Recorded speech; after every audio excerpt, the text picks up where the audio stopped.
Chapter 344 Eternal, Boundless Divine Sword.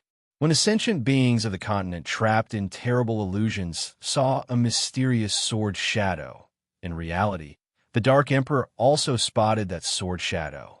The sword shadow, faced by the Dark Emperor, was even more majestic and overwhelming. The dark clouds that obscured the sun were filled with sword light. The thunderclouds parted, and a massive silver blade pierced through the clouds, as if an unimaginably colossal deity was swinging a sword from beyond the heavens. The part of the blade exceeding the clouds was larger than mountains. Faced with such a gigantic sword, the Dark Emperor, with a rifle in both hands, seemed so insignificant.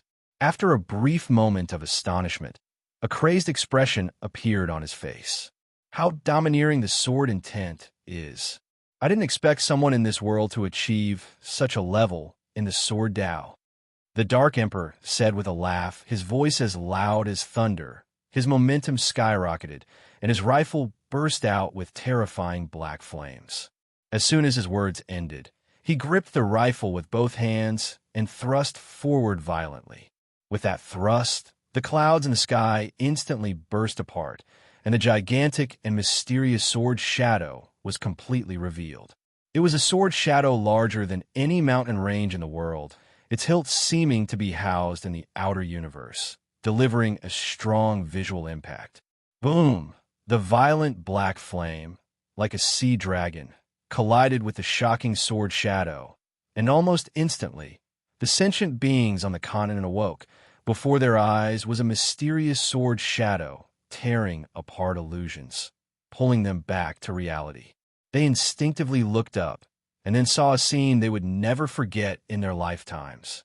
A silver sword shadow floated in the sky, of unimaginable vastness, indescribably colossal. In Mystic Valley, Gu-in and his disciples looked up at the sword shadow in the sky together. The eternal, boundless divine sword. This was the enhancement from the boundless sword of suppressing the stars. This was also the first time Gu-in used this swordsmanship. Standing among his disciples, his face showed a shocked expression, making it difficult to associate him with the sword shadow in the sky. The divine sense of the nine-fingered divine lord had disappeared, evidently also diverted by the scene above. With a focused gaze, Gu-in caused the eternal, boundless divine sword to burst out with dazzling light, overshadowing all things under heaven and earth. Then, with an unstoppable force, it dispelled the black flames and attacked the Dark Emperor. The Dark Emperor's face drastically changed. He used his divine skills at that moment.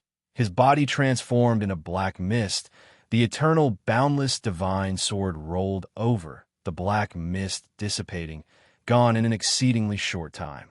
Outer heaven. Within the dim, starry sky, the Dark Emperor appeared out of thin air. He turned to look toward the distant great heavenly spirit land, his face showing an expression of fright. This sword intent actually contains powerful causality forces. The Dark Emperor was secretly shocked. Thankfully, he possessed profound divine skills, breaking free from the suppression of the sword intent in an instant, escaping to the universe. He suddenly realized something and instinctively looked up, his eyes bulging. He saw the eternal, boundless divine sword appearing right above him, rapidly descending toward him. In fear, he hurriedly used his divine skills again, but wherever he went, as long as he looked up, he could see the eternal, boundless divine sword, each teleportation bringing it closer to him. The Dark Emperor felt the despair that the sentient beings of Taitsong continent had felt earlier, but even more intensely. It was like an inescapable destiny. Meanwhile, in the eyes of the continent's sentient beings, the eternal, boundless divine sword mysteriously disappeared.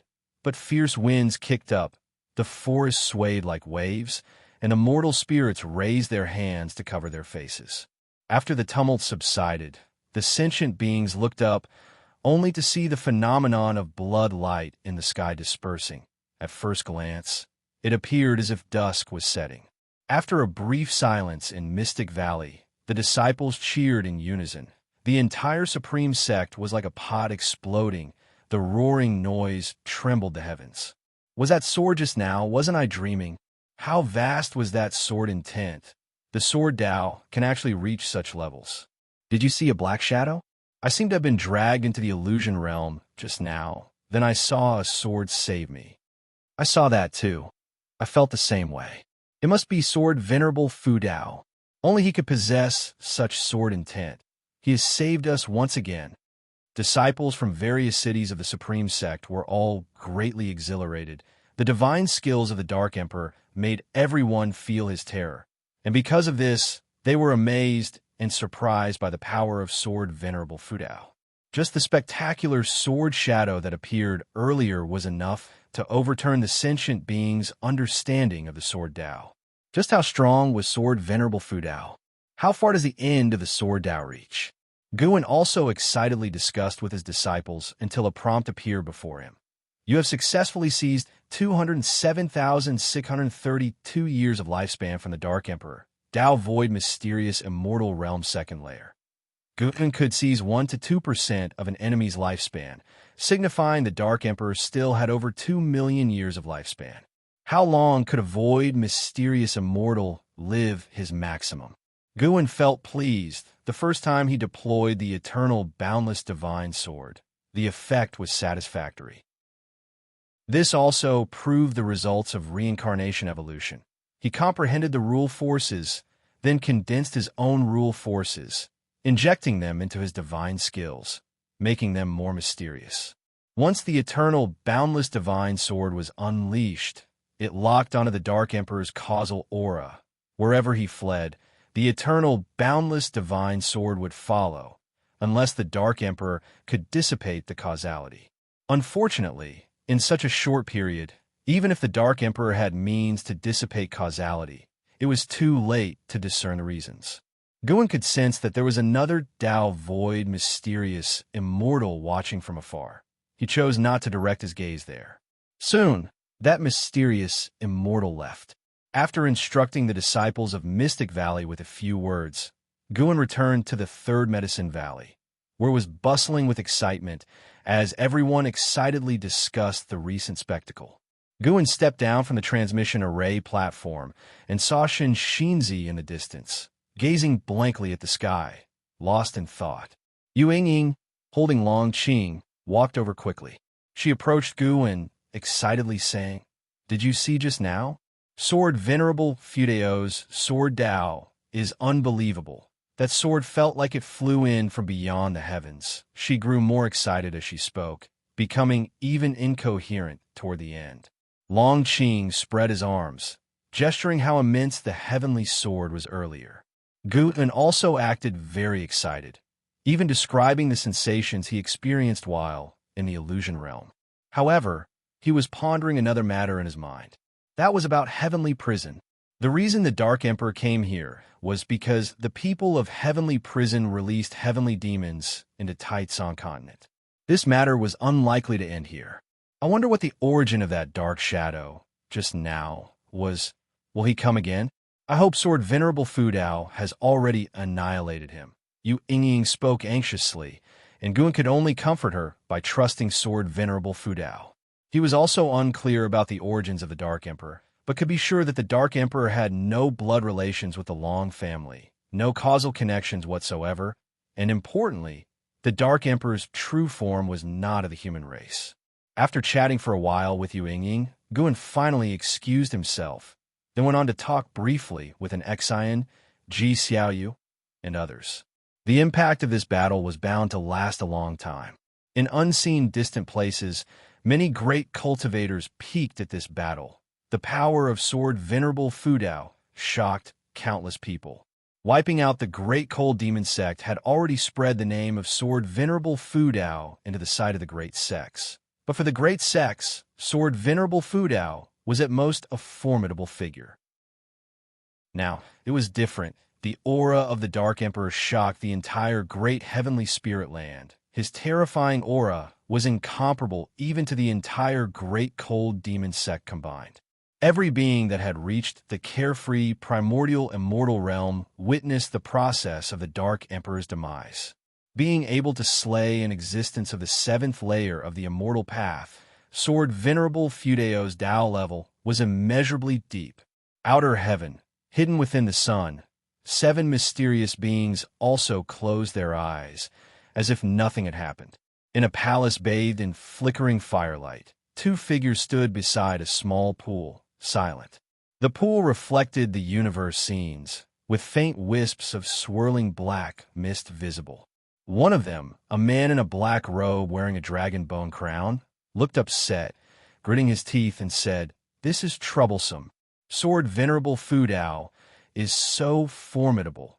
It's impossible to hide Heavenly Prison's actions from him. He will trouble me sooner or later."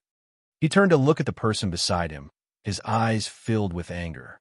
Qing Songzi took a deep breath and said, "The Holy King is surely aware of this matter. Let us choose to protect ourselves wisely."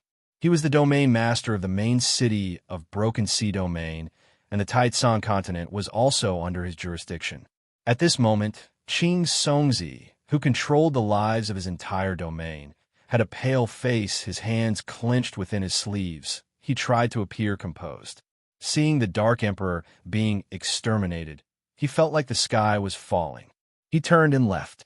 The man in the black robe said sternly, "If Sword Venerable Fudao comes looking, I can only reveal the existence of the Holy King. I couldn't possibly hide this matter with my Tao level.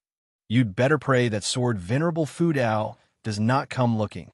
Qing Songzi left those words and disappeared on the spot. The man in the black robe watched the direction he left, unable to contain his anger, causing the entire palace to tremble. Under the dazzling starry sea, an island quietly suspended, small in size, featuring a center area cleared of vegetation, paved with white jade. One after another, figures appeared on white jade square, all radiating strong light in various colors, barely able to discern their shapes, their faces blurry, only their eyes clearly visible. They gathered together, no one spoke, the atmosphere somber. "Holy Minister, was it your idea to let the dark beings in?" a large figure asked coldly. The others turned their gazes toward the Holy Minister, who radiated golden light, appearing like an immortal, his aura vast. Facing the questioning, Holy Minister calmly said, "There are too many heavenly demons within the realms. They use reincarnation to hide their identities. You should be aware of the looming calamities accumulating within the silent destruction domain. I was planning for the future, which led to this regrettable decision." The others also spoke up. The intention was good, but the dark beings are too violent, indeed difficult to control.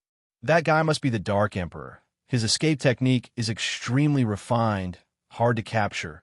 Didn't expect him to still die. Broken Sea Domain, Sword Venerable Fudao, the great heavenly spirit land is so large. Yet he unexpectedly found the place where Sword Venerable Fudao was quite strange. Indeed, each time Sword Venerable Fudao strikes, it seems as if he is protecting himself. If the Dark Emperor specifically came for him, why involve 2 continents?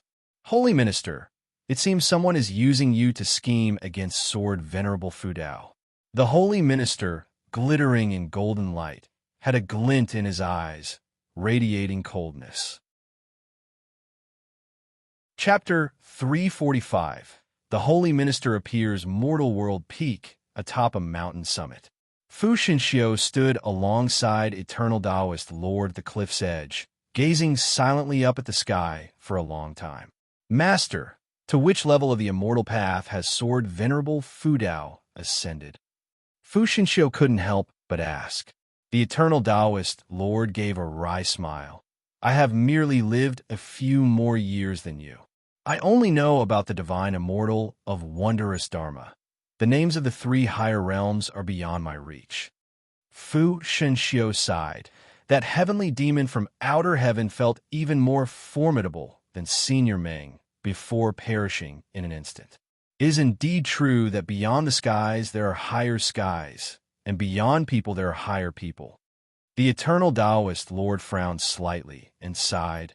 "I always have the feeling that something troublesome is coming to the Holy Court. To think they would even dare to let in such a demon. Turmoil that hasn't been seen in a million years will soon come upon this world." Fu Xinxiu nodded. He felt the same way. Regardless, it's a good thing that Sword Venerable Fu Dao destroyed that demon. But before he could cleanse the world of the heavenly demons, they began slaughtering innocents. The Holy Court is truly confused to cooperate with such beings, declared Fu Xinxiu with righteous indignation, finding the dialogue between the Holy King of the Holy Court and the Dark Emperor to be absurd. When did the Holy Court become like this? The eternal Taoist Lord said no more. There were things he couldn't speak aloud. At this moment, not only was Mortal World Peak discussing this matter, great cultivators from Qi fortune sects and dynasties across the land, and even within the Immortal dynasty, were engaging in debates about it. The influence of this event was fermenting swiftly, as summer turned to autumn. Inside Third Medicine Valley, Guan sat at a table while Shun Jun sat across from him, excitedly discussing something. Months had passed, and the great battle between Sword Venerable Fu Dao and the Dark Emperor had not been forgotten by time. Rather, it had become increasingly significant. It said that the heavenly demon from outer heaven was invited by the Holy Court. TSK, TSK. Indeed, this world's a dark place where no fresh news can be found. Whether it's the Daotian sect, Supreme Sect, Seven Stars Spirit Realm, or the Holy Court, they all have their dark secrets, said Shun Jun, dripping with sarcasm. Guan responded helplessly, My dear grandmother, can you please not say these things out loud? Those cultivators are as powerful as immortals. Aren't you afraid of being overheard? What's the difference if they hear? Now everyone's spreading that the heavenly demon was invited by the Holy Court. They say 8 continents' creatures have been devoured by the Dark Emperor. What a sin! Exclaimed Shun Jun indignantly. Guan reminded, Criticize all you want, but make sure you don't write this down or illustrate it. Shun Jun rolled her eyes at him and said irritably, Do you think I'm that foolish? Plus, I don't possess that strong a sense of righteousness. I just can't stand the Holy Court claiming to be just and using the holy name, only to do such things. At this moment, chess players in the valley below were also cursing the Holy Court. Guan sensed the whiff of conspiracy. How could the Holy Court, with all its capabilities, allow public opinion to swell to such an extent? As if the Holy Court wouldn't care about face. That was even less possible. From the attitude of the great Nether Saint King, one could see that what the Holy Court cared most about was their reputation.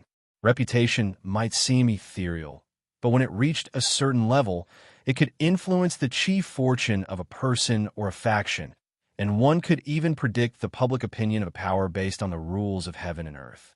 Of course, whether the Holy Court was good or bad depended on what kind of existence Xingtian was. As Guan reflected, he decided to make a trip to Heavenly Prison. Regardless of whether the external rumors were a conspiracy or not, he had some vengeance to claim. An ancient hour later, after Shun Jun had left, having vented her feelings, Guan saw her downstairs. After she departed, he headed towards the teleportation array.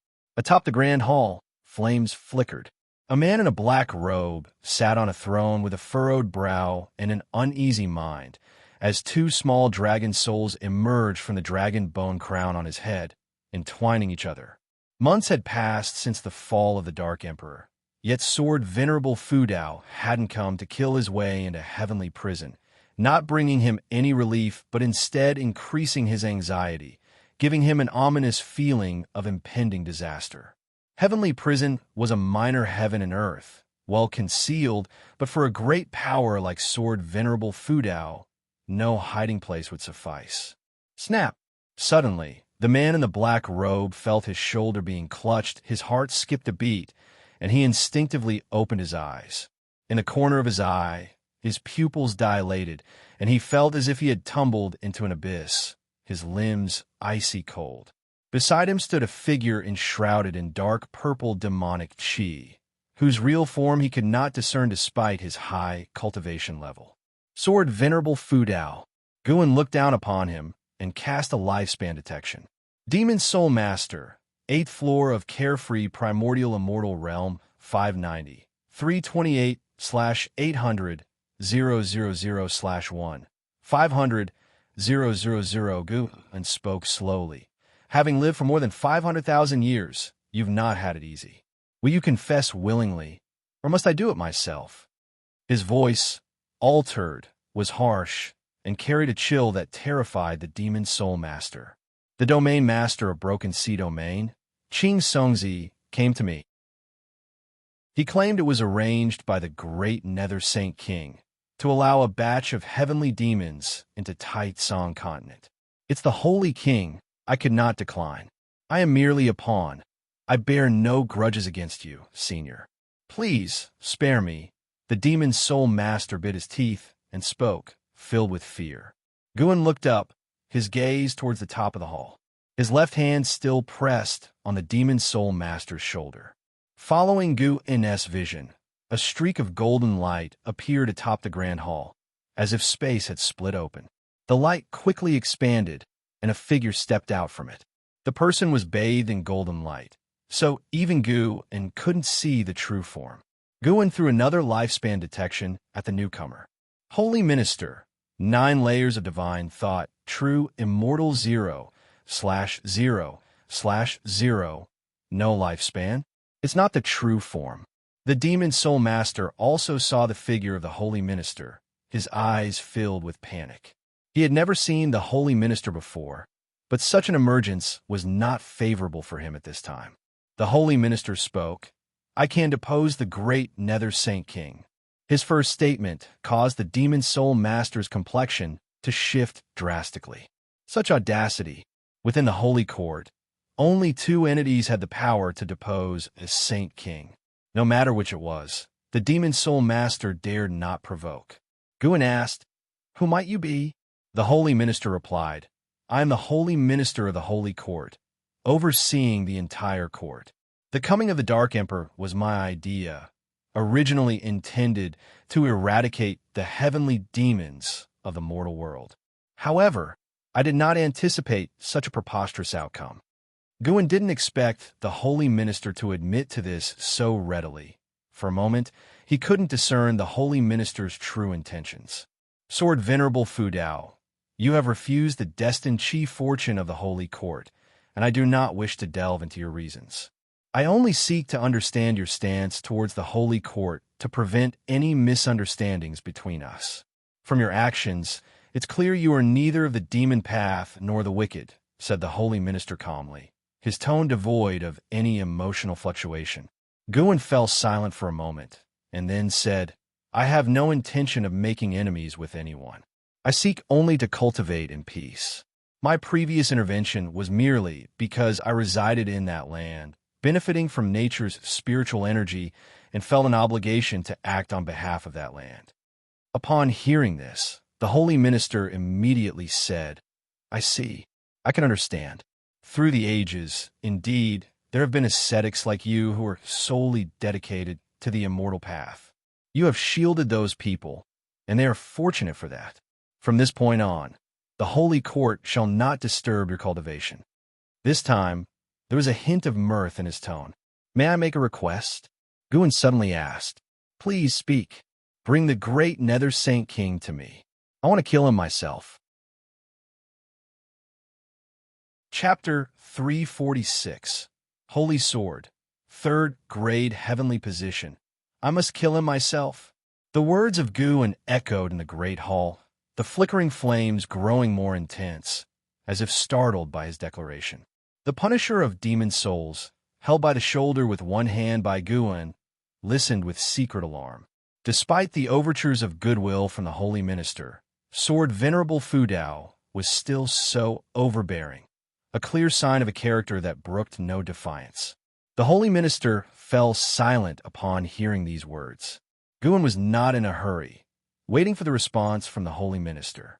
He was not blinded by hatred.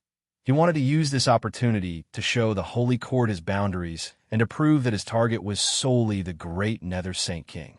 The Saint King of the Holy Court is held in high esteem. Even in death, it should come at the hands of the Holy Court personally, the Holy Minister said without a trace of mirth. The Punisher of Demon Souls grew tense at once. If these two were to fight, both he and the heavenly prison would suffer the consequences. Amassing his thoughts, the holy minister's tone shifted. If Daoist friend is willing to join the holy court, I will personally offer up the great Nether Saint King. You need not accept the chief fortune fruit position. Simply joining the holy court in name will suffice. Normally, the holy court will not assign you any tasks. When the great heavenly spirit land faces an existential threat, only then you would need to act. Simply join in name? Guin first thought of the Immortal dynasty, which had also reached out to recruit him. With the Immortal dynasty as a potential rival, the Holy Court indeed found it hard to trust an unidentified existence. Even if the Holy Court was unaware of Sword Venerable Fudeo's true identity, it was not important. What mattered was letting all beings know that the recently renowned Sword Venerable Fudao had joined the Holy Court. Guin actually did not object to joining the Holy Court.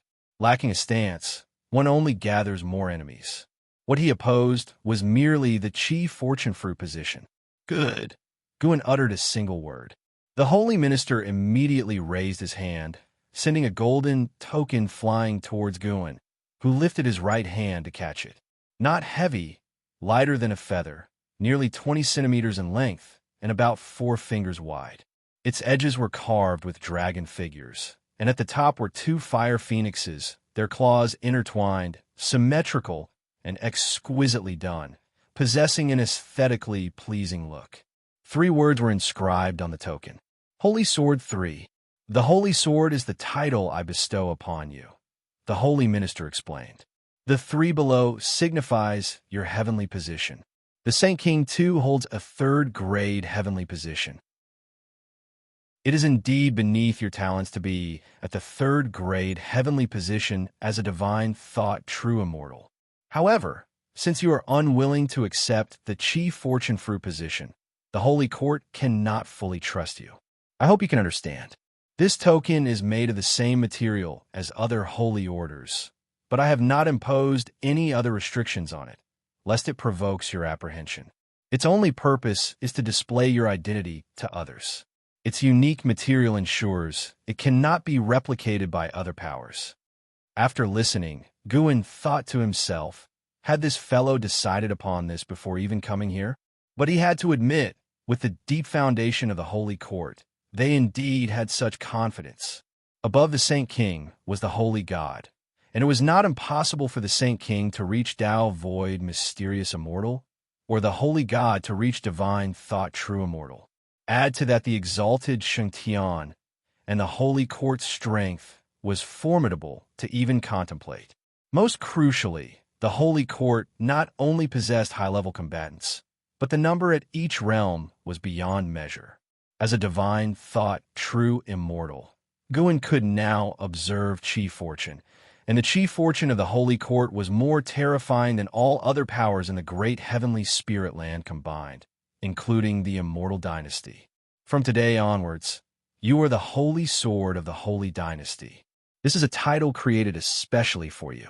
I will announce it to the world in the future. I will have someone send your treatment to the Taitsong continent. You need not visit the Holy Court for audience. Are you satisfied? The Holy Minister asked. Guin replied, of course satisfied. Thank you, Holy Minister. The Holy Minister chuckled. From now on, we shall address each other as Taoist friends. Although the heavenly prison does not enjoy the Holy Court's chief fortune, it serves the Holy Court. If you are dissatisfied with this prison master, you may kill him. I will arrange someone else to take over. At these words, the despair was clear on the Punisher of Demon Soul's face. Begging for mercy, he implored, please spare me, Senior. Senior, Guin released his left hand, and the Punisher of Demon Souls regained his freedom. He promptly knelt down, incessantly kowtowing to Guin. The carefree primordial immortal was in such a wretched state, lacking any of the demeanor expected of him. Let him continue as he was, Guin stated. The holy minister smiled and transformed into a golden light that contracted and disappeared into thin air. The Punisher of Demon Souls, overjoyed, continued to bow and thank Gu and do as you see fit. With that parting remark, Guin vanished. Lifting his head to find Guin gone, the Punisher of Demon Souls sighed in relief. Great Nether Saint King, even you have met your day. The Punisher of Demon Souls thought of the fate awaiting the great Nether Saint King and couldn't help but feel secretly thrilled. He was deeply grateful to Guin. The words of the Holy Minister had clearly been an abandonment, and under such circumstances, Sword Venerable Fudao had still spared his life. How could he be anything but thankful? He vowed to please Sword Venerable Fudao from now on. This might be an opportunity. Guin returned to Mystic Valley, settling beneath the green vine tree in the 8 Sina Caves. He took out the Holy Order, musing thoughtfully. He had checked the Holy Order. It truly held no traps, not even qualifying as a magic artifact. He had to say, the Holy Minister was quite sincere. Even though Guin didn't fully agree with the Holy Minister's methods before, he had now been successfully recruited. That the Holy Minister had climbed to his position was no coincidence. But Guin didn't want to get too close to the Holy Minister.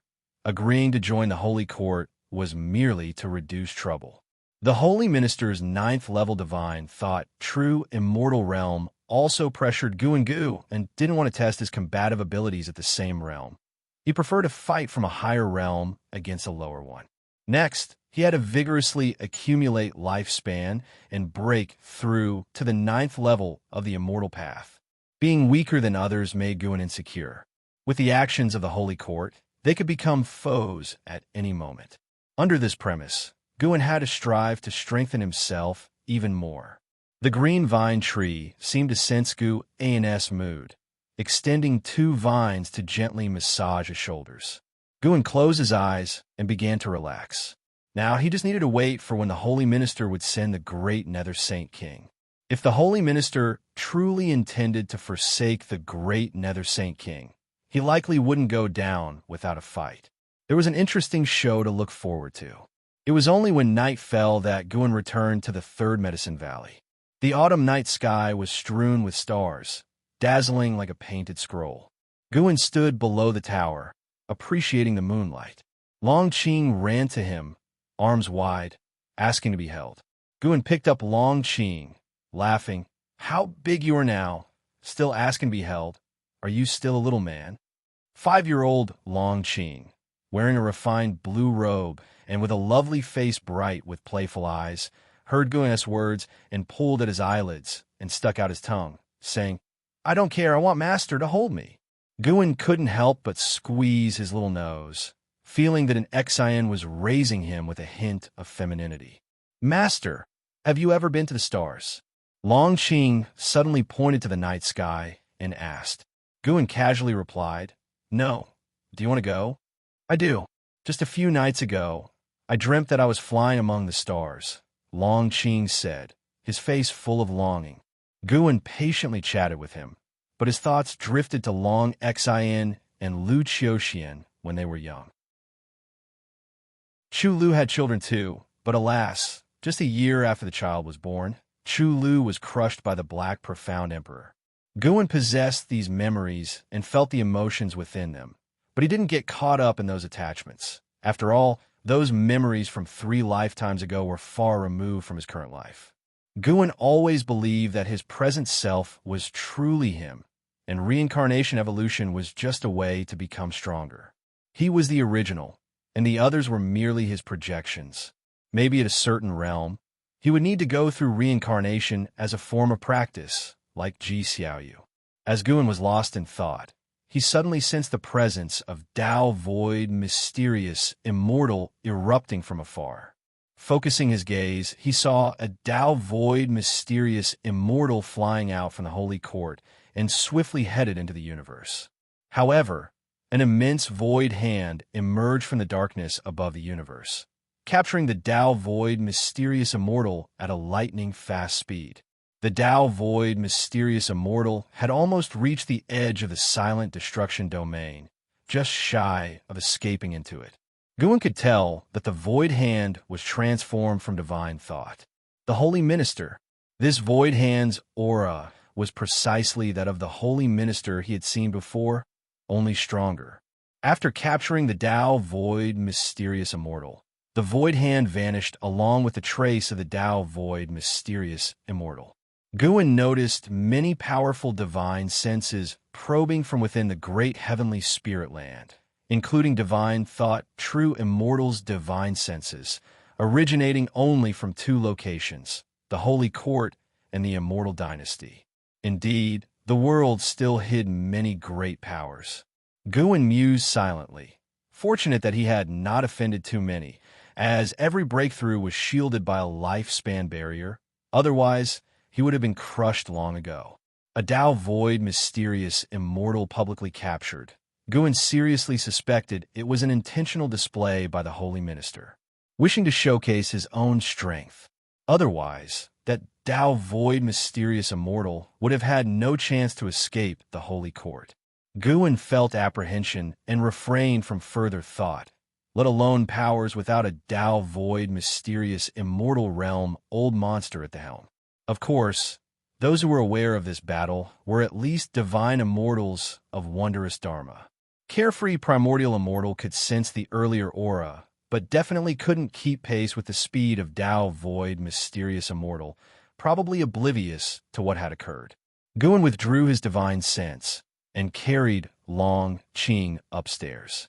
Listening to the little guy recount his dreams, Guin found it abstract and amusing. Talk of an Xian rolling on the stars and Bull Demon King fighting with the stars seemed utterly absurd. 5 days later, Guin returned from Yinshu Cave to the Third Medicine Valley. In high spirits, he started discussing Journey to the West with Shun Xinzi. Shun Xinzi already knew that Journey to the West was written by Guin, although Guin claimed that he heard it from others, combined with his own dreams, which made Shun Xinzi more reverent toward Journey to the West. Therefore, Shun Xinzi steadfastly held on to his interpretation, even attempting to persuade Guin. They debated for a long time. Do you understand Journey to the West better than Pan and? Guin couldn't help but say. Shun Xinzi said nonchalantly, what is Pan in comparison? He's just a writer. What does he know about Journey to the West? Guin, amused and frustrated, gave him a thumbs up, exclaiming, you're amazing. With that, Guin left. Shun Xinzi was undisturbed and continued reading. Guin flew towards the outer gate city, sensing two powerful auras emerging on the edge of the continent. Both were Tao void, mysterious, immortal realm cultivators. One of them was the Tao void, mysterious immortal, captured by the Holy Minister 5 days ago. His aura was now weak, clearly having suffered serious injuries. Guin had not anticipated the Holy Minister to act. Chapter 347. Are you higher than the unification realm? Atop a cliff stood two figures, one of whom was the white-robed man who had previously conversed with the Dark Emperor. The other person, disheveled and with torn red garments, had his hands bound with iron chains. His back was plastered with talisman papers that fluttered as the sea breeze blew, unsettling his long and messy hair. Wandering Holy King, what thoughts cross your mind upon witnessing my plight? Asked the man in chains, his expression indifferent and his gaze as deep as a secluded well. The white-robed man acknowledged as the wandering Holy King replied without a trace of emotion. I am even more grateful. Tao void, mysterious immortal is extremely powerful, and your position is high, Holy King. However, the higher you stand, the more careful you must be in your actions, because you have more enemies. Upon hearing this, the great Nether Holy King closed his eyes, and a smile appeared on his face. The great Nether Holy King raised his arms slightly, causing the chains to shake with a crisp sound. How do you know that your circumspect choices are correct? Watch, the Holy Minister surely harbors even bigger schemes, laughed the great Nether Holy King with a carefree demeanor, having come to terms with life and death.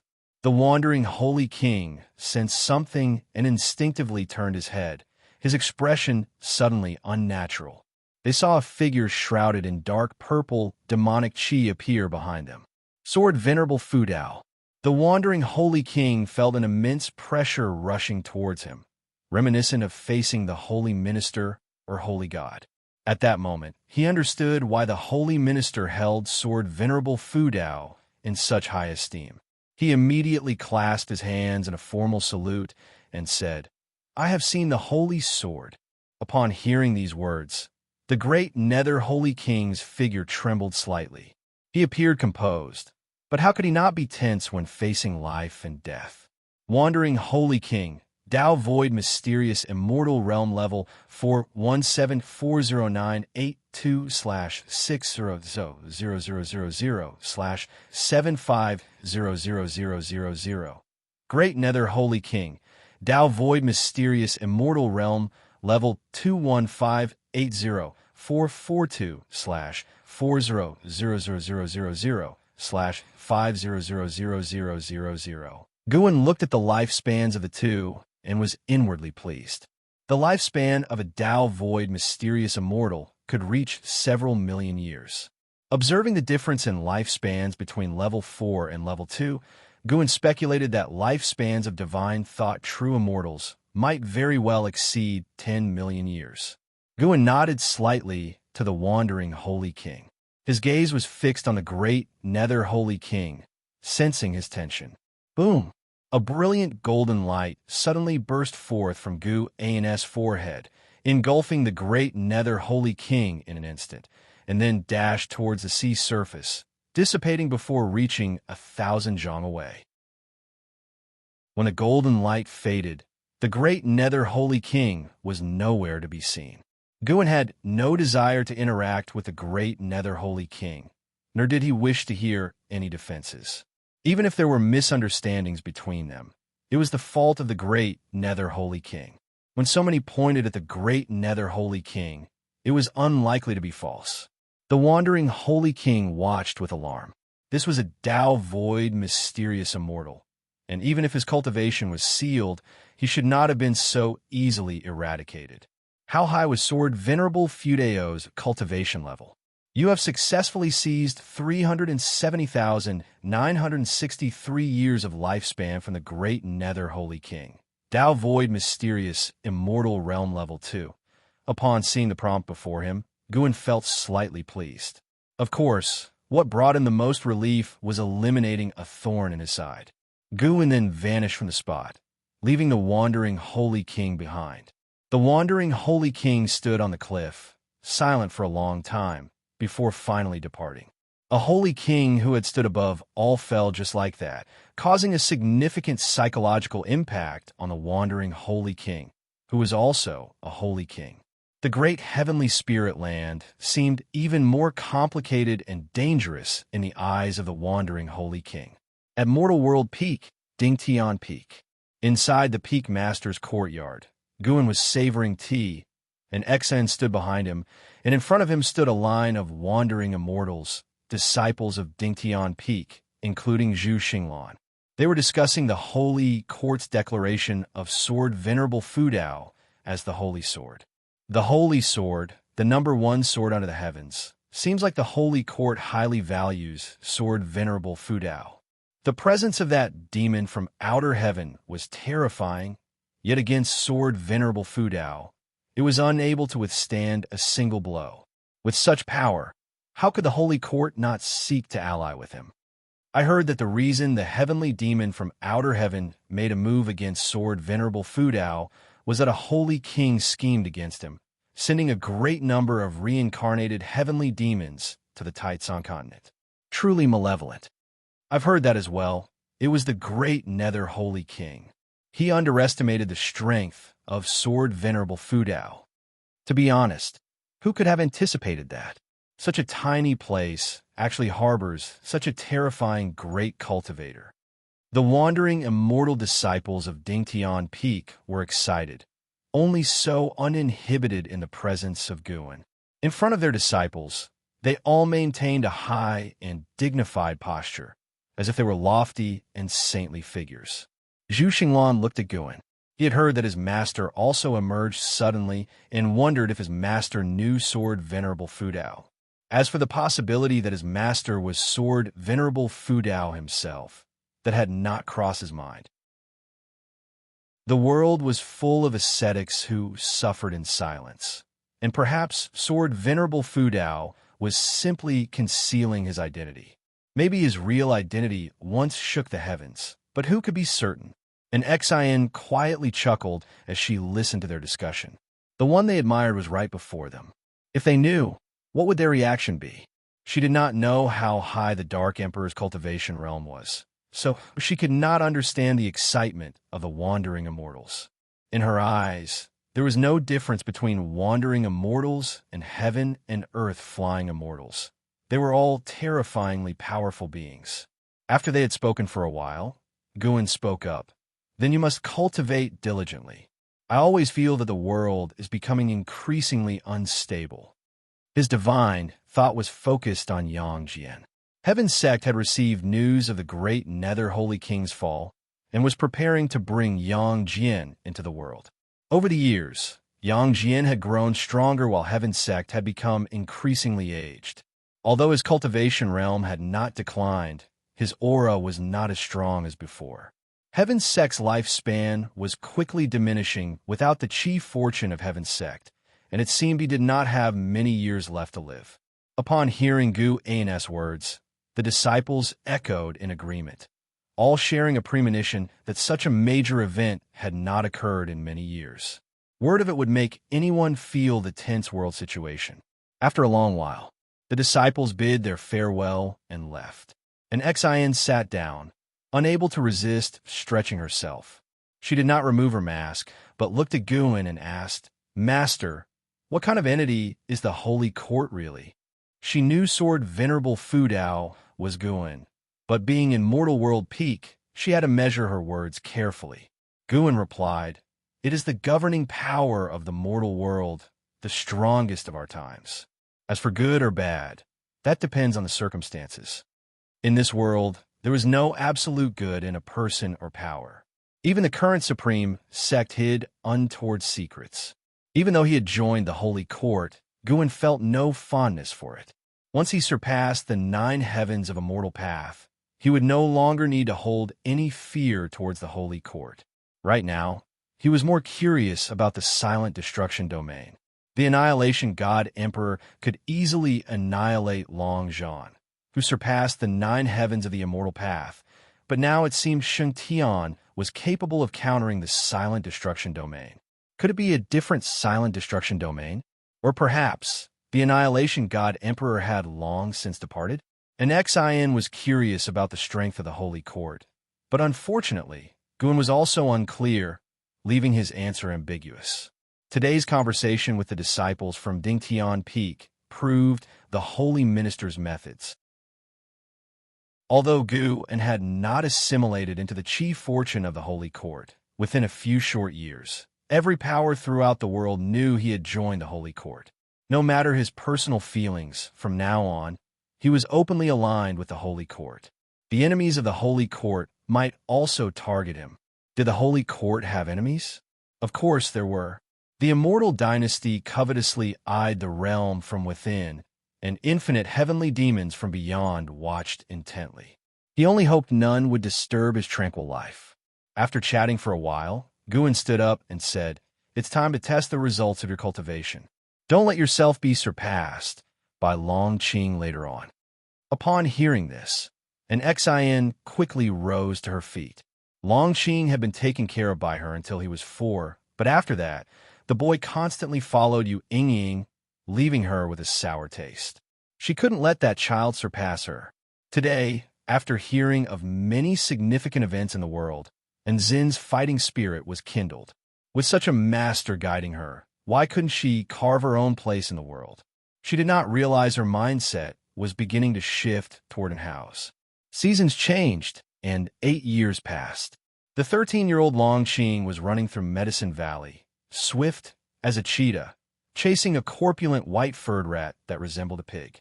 His gaze was sharp, his features handsome, and his long hair tied like a girl's, eliciting laughter and teasing from the disciples along the way. After running for a long time, he stopped in a secluded spot, propping his hands on his knees, panting heavily. "Stupid rat, why are you so fast? Did I never push you to your limit before?"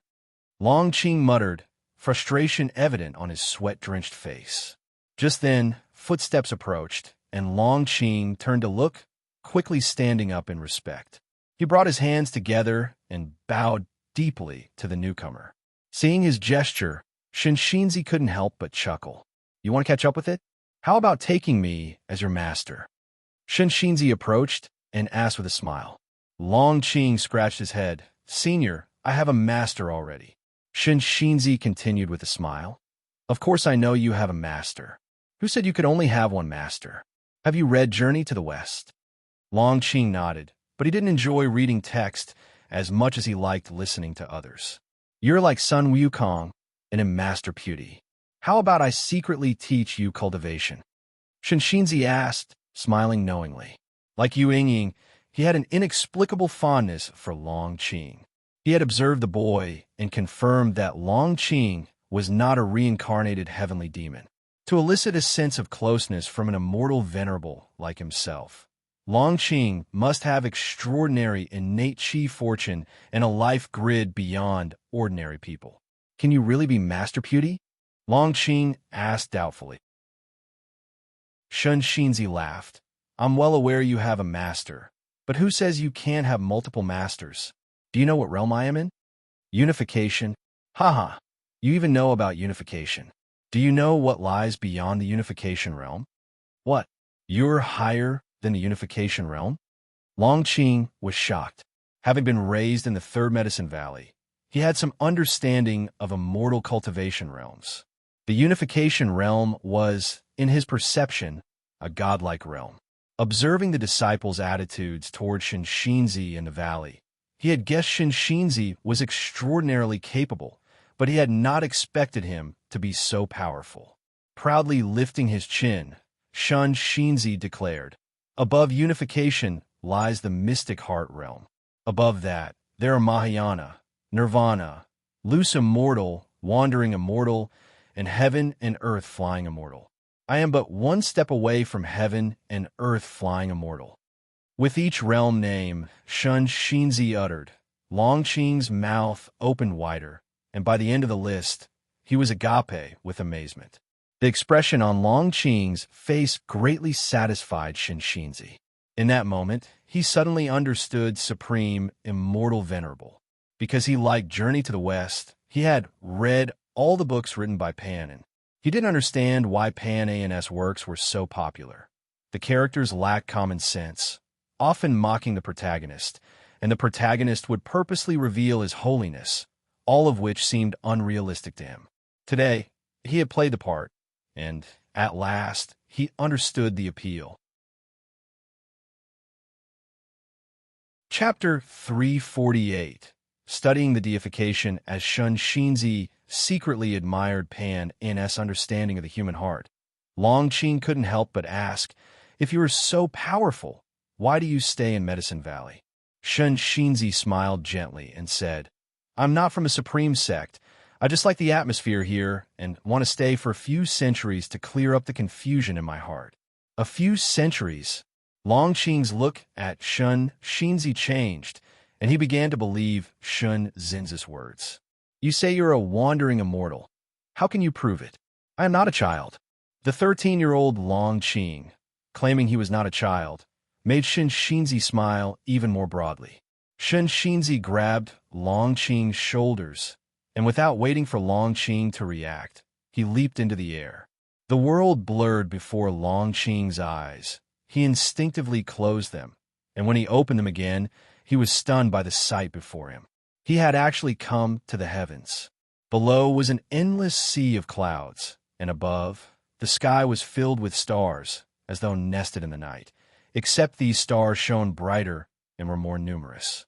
Densely packed, more so than the flowers and plants in the valley. Long Qing opened his mouth wide, his bright eyes sparkling with an unusual gleam. With a sky full of stars overhead, Long Qing's view of the world seemed infinitely larger. He twirled around on the spot, not even realizing there was no ground beneath his feet. Shinshinzi stood by, smiling. Suddenly, he understood Master Beauty's feelings. No wonder Gu and said Master Beauty was very fond of Sun Wukong. Long Qing turned several times, then suddenly realized he was suspended in midair and quickly grabbed onto Shinshinzi's robe sleeve in fright.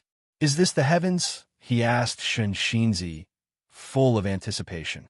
Seeing the boy's fearlessness, Shinshinzi held him in even higher regard. Shinshinzi replied, "Correct. We are extremely far from the ground. With the speed you chased the white spirit rat before, it would take at least 20 years to reach here." Upon hearing this, Longqing widened his eyes. He instinctively looked down, seeing only a thick sea of clouds, but when he looked into the distance, he saw a shade of blue, unclear what it precisely was. He looked up again and pointed at a shooting star, asking, "What is that?"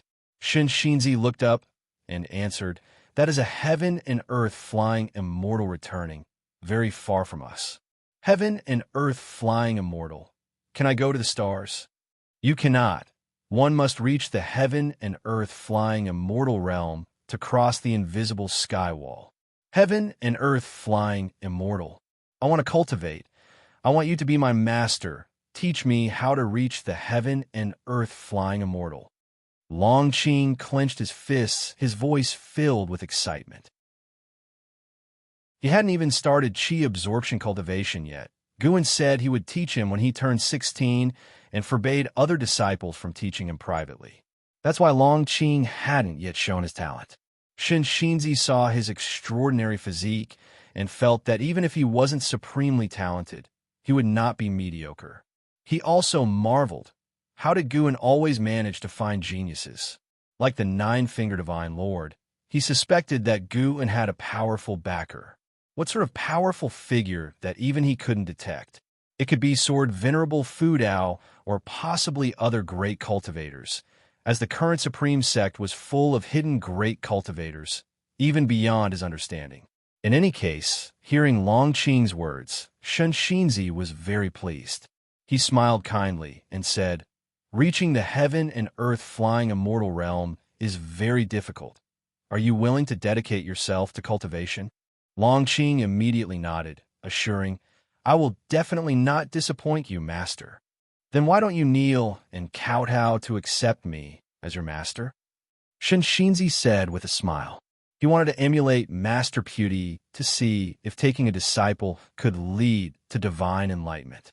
Longqing immediately knelt and performed a ceremonial bow. Then looking up at Shinshinzi, he asked, "Master, I heard that Medicine Valley once had a genius named Yang Jian. Can I surpass him?" Shinshinzi helped him to his feet and said, "Yang Jian's talent is indeed exceptional, but your master is more formidable than his. In the future, you will surely surpass him." Upon hearing this, Longqing's face lit up with an enthusiastic smile. Meanwhile, in the loft, Guan, who had been reading, smirked. "Surpass Yang Jian? It's certainly not impossible, but in the coming century," Guan thought to himself, looking forward to the expression on Shun Zinz's face after he starts teaching Longqing cultivation. With Shun Zinz's Tao level, how could he help Longqing unlock the path of returning primordial spirit? An hour later, the door opened. Longqing walked in, approaching the table and looking at Guan with a complex expression. Guan looked up at him and asked with a smile, "What's wrong? Bullied by the Bull Demon King again?"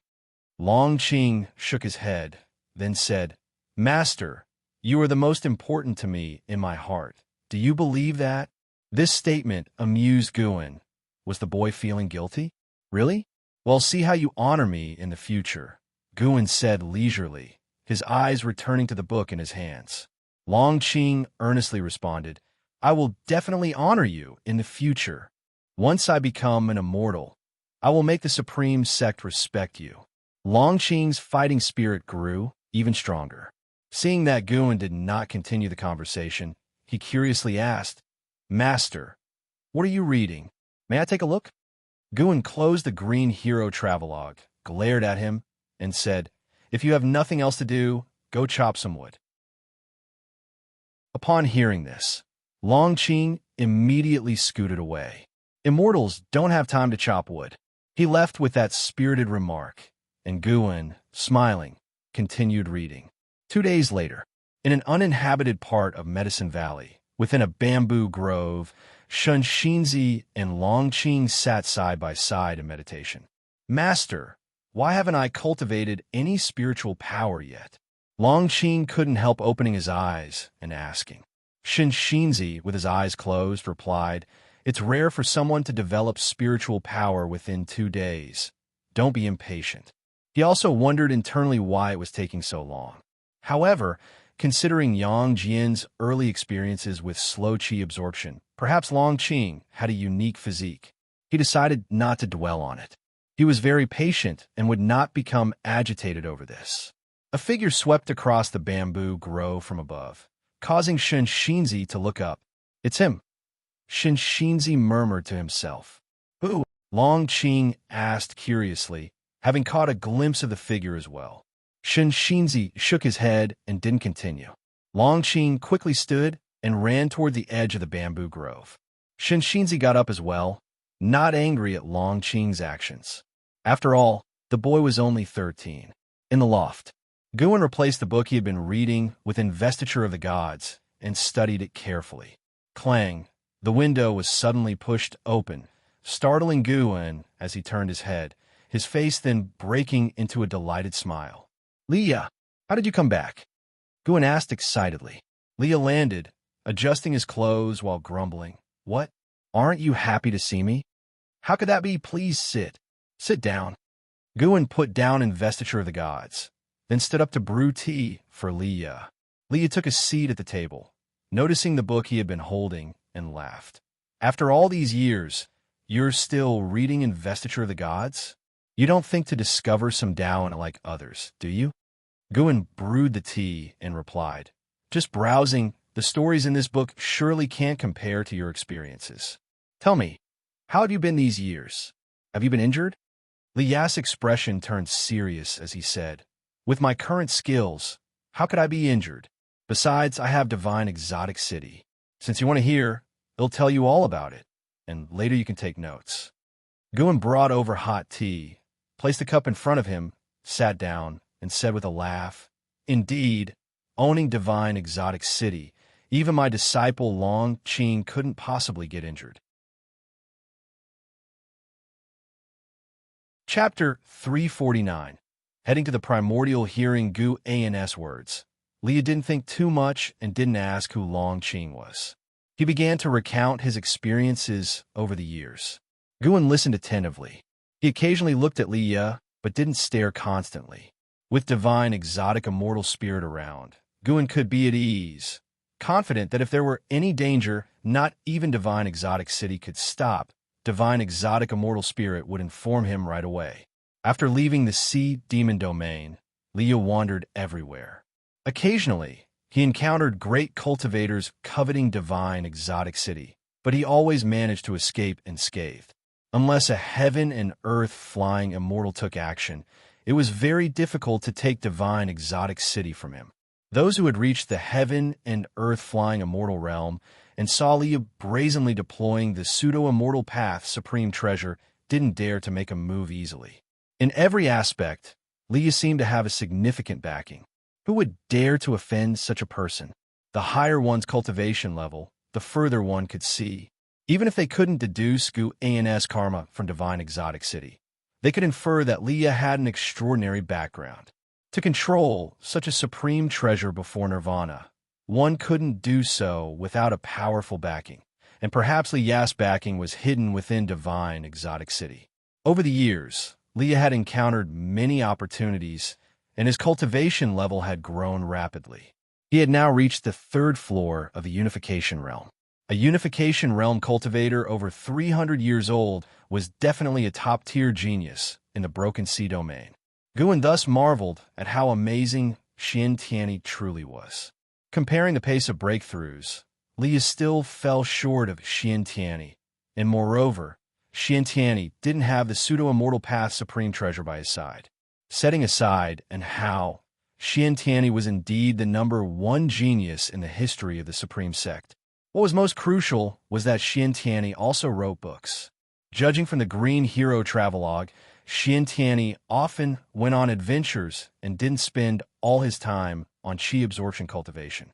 Could it be that Xiantiani had also achieved enlightenment? Guin suddenly felt that perhaps chi absorption cultivation was the most common and low-level form of cultivation, and that there might be higher forms of cultivation. Of course, it was just a thought. In reincarnation evolution, he could only undergo chi absorption cultivation to consume his lifespan gu and thus listen to Li Ya's experiences while contemplating cultivation. Suddenly, the door was pushed open and Long Qing tumbled in, startling himself. He quickly got up, but before he could turn around, Guin called out to him, "Come in, and take the opportunity to meet your martial uncle." At Guan's words, Long Qing was overjoyed. He immediately approached Leah, saluted, and called him martial uncle. Leah sized him up, a smile forming on his face. Then he turned back and asked, "Who is this kid?" Guin introduced, "I brought him back from outside. He had just been born at that time." Hearing this, Leah understood that this child was different from the disciples outside. Leah took out a dagger from his storage bag and handed it to Long Qing, saying with a smile, "Take this dagger as a meeting gift. It's a magic artifact, so don't use it recklessly before you start cultivating." "Thank you, martial uncle," Long Qing said excitedly, clearly very fond of the dagger as he played with it. Leah looked at Guin, laughed, and said, "Actually, this kid looks a bit like you." "Nonsense. Really, if you hadn't said anything, I would have thought he was your son." Seeing that Liu was serious, Guin suddenly thought of something. Was his appearance in reincarnation evolution the same as now? He thought carefully. After Luhan had restored his appearance, he did indeed resemble him a bit. As for the previous 3 lives, he rarely looked in the mirror and didn't pay attention. "It might be because I raised him that he looks a bit like me," Guin casually remarked. Long Qing's expression dimmed. Deep down, he was also hoping that Guin was his biological father. Guin beckoned him over to join in and listen to Li Ya's experiences. After Long Qing joined, the atmosphere became even livelier. It wasn't until evening that Li said his goodbyes and left, leaving behind a large pile of medicinal herb seeds. Guin didn't see Li off, but instead asked Long Qing about his activities over the past 2 days, wondering why had suddenly been so quiet. Long Qing began to hem and haw in his explanations. Elsewhere, after descending the stairs, Li made his way to where Shun Shinzi was standing. He bowed with cupped hands, curious, and asked, "Senior, why are you here?" On his return this time, he felt that the Supreme Sect had changed a lot. Wherever he went, he encountered cultivators whose cultivation levels he couldn't fathom. Even in Medicine Valley, there were many whose cultivation levels were a mystery to him. He felt that the Supreme Sect's growth was even faster than his own. Of course, he was just marveling, not shocked, because his primordial ancestor was still with the Supreme Sect. Compared to his primordial ancestor, his achievements over the years were trivial. Holding this supreme, immortal, venerable scripture, Shun Shinzi looked up at him and said, "I have a connection with this place, planning to stay here for hundreds of years to quietly contemplate the path." Back in the divine exotic realm, Shun Zin's strength had left a lasting impression on Liya. With such a powerful great cultivator taking residence, Guin was naturally safer. He smiled, exchanged a few pleasantries with Shun Shinzi, then he took his leave. Shun Shinzi watched his leaving figure and suddenly said, "Your chief fortune is off, and you will face a fated calamity later on." Liya turned back to Shun Shinzi and nodded with a smile. He didn't continue the conversation, but instead leaped up and flew away on his sword. 30 minutes later, Guin followed Long Qing downstairs, where Long Qing ran off towards the distance, while Guin saw Ji Xiaoyu stepping out of a room. "The person earlier, you'd better keep your distance from him. I can sense that he is approaching a fated calamity," said Ji Xiaoyu. Guin frowned and asked, "What calamity?" He had actually noticed it earlier. There was chief fortune from the Holy Court on Liya, and it wasn't just a smattering, but an integration. He guessed that Liya had already obtained the chief fortune of the Holy Court. He peered into Liya's past, but could not see how Liya had obtained the chief fortune. The Holy Court's chief fortune was something even he, as a divine thought, true immortal, couldn't fully understand. "I'm not sure either, But the cultivation technique I practice allows me to sense others' chi, fortune, and destiny, said Ji Xiaoyu as she shook her head. She had had so many dreams, not only seeing experiences from past lives, but also continuously inheriting past lives' cultivation techniques, divine skills, and spells. Now her cultivation level had reached the Divinity Transformation Realm 8th floor, and her progress was astonishing. Itil'll be fine. He's sure to have a charmed life, Guan said earnestly, causing Ji Xiaoyu's gaze to shift subtly as she looked at him. The moonlight might be lovely tonight. How about keeping me company to enjoy the moon? Guan suddenly suggested.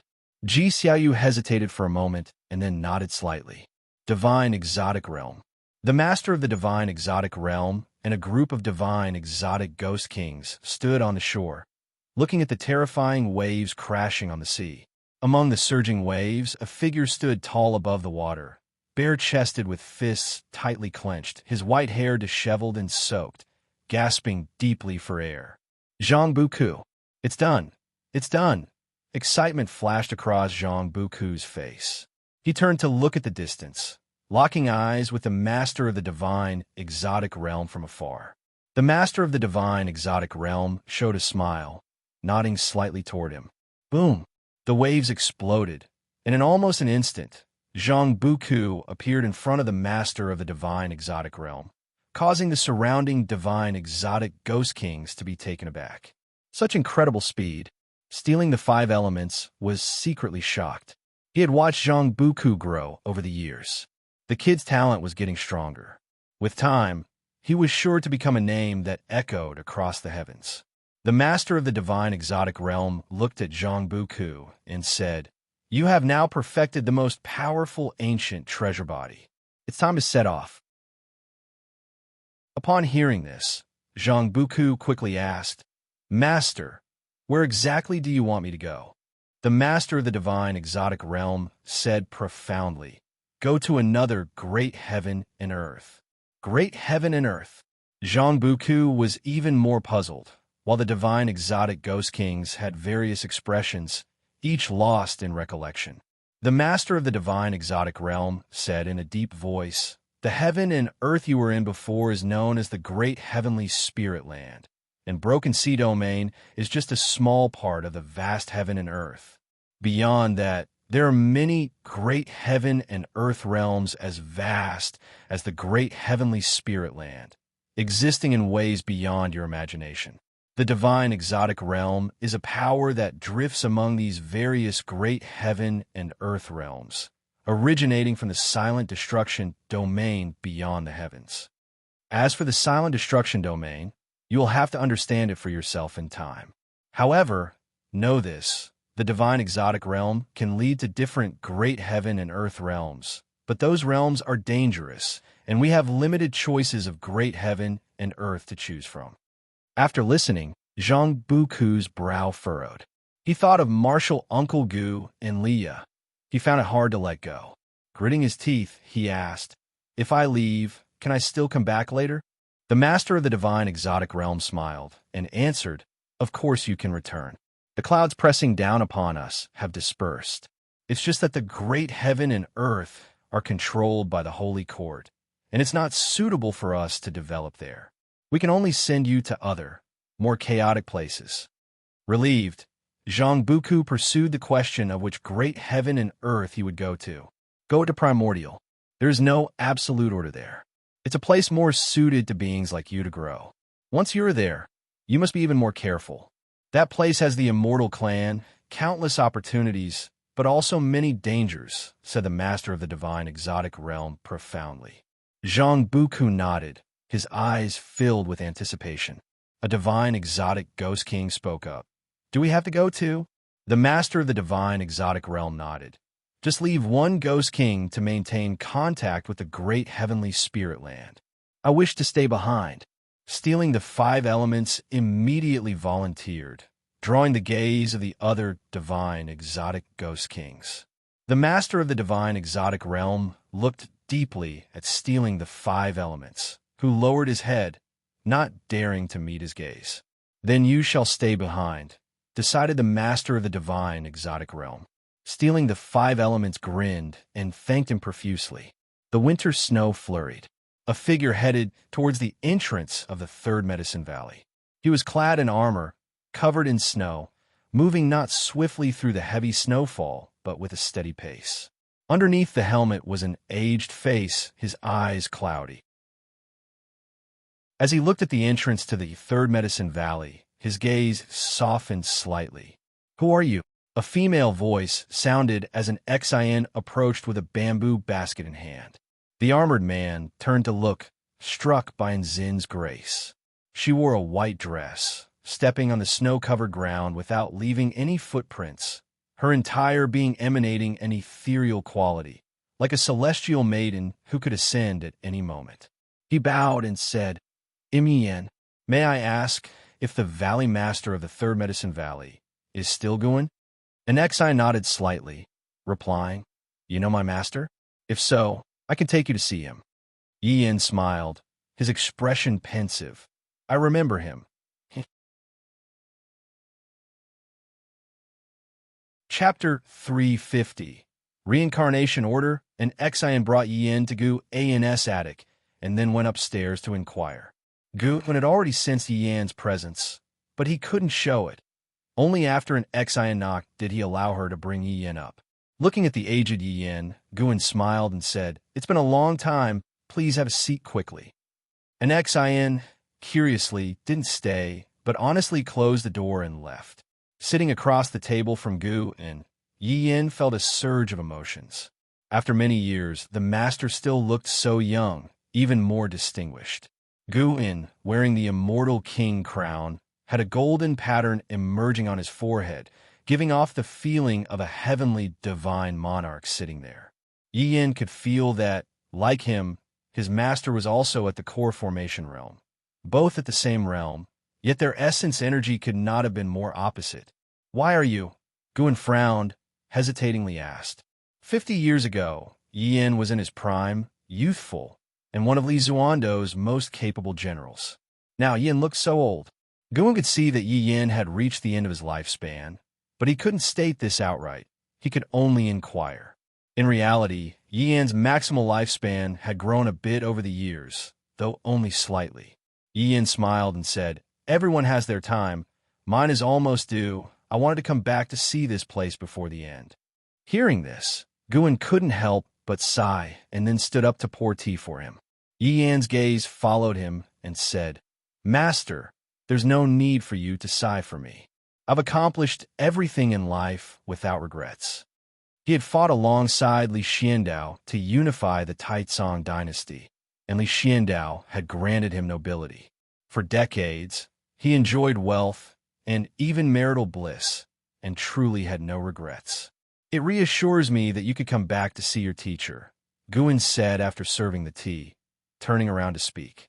Even if he taught Yi Yin now, it would only extend his life by a few more years. Moreover, he wasn't keen on teaching just anyone. It risked revealing his cultivation level. Every year, dozens of disciples graduate from Third Medicine Valley and Mystic Valley. He couldn't possibly teach each one.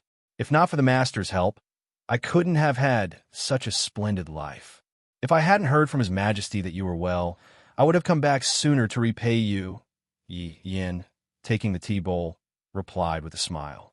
He had shed his habitual martial fierceness, now as gentle as a small stream. Guin sat down and began inquiring about his experiences over the years. Yi Yin didn't hide anything and started from when he left the valley, with Guin listening intently. The night passed as they spoke. At dawn's approach, Yi Yin made a request. He wanted to be buried in the Third Medicine Valley. Guin remained silent for a while, then nodded in agreement. Thus, Yi Yin stayed. Guin sent an Xian to find Zhenqin, and by evening, Zhenqin had returned, her mood somber at the sight of Yi Yan's graying hair. They stood by the wooden railing, watching the snow while reminiscing about the past. When Third Medicine Valley was first established, it was just Zhenqin, Su Han, and Yi Yin. Back then, Zhenqin had the least talent and was less powerful than the other two.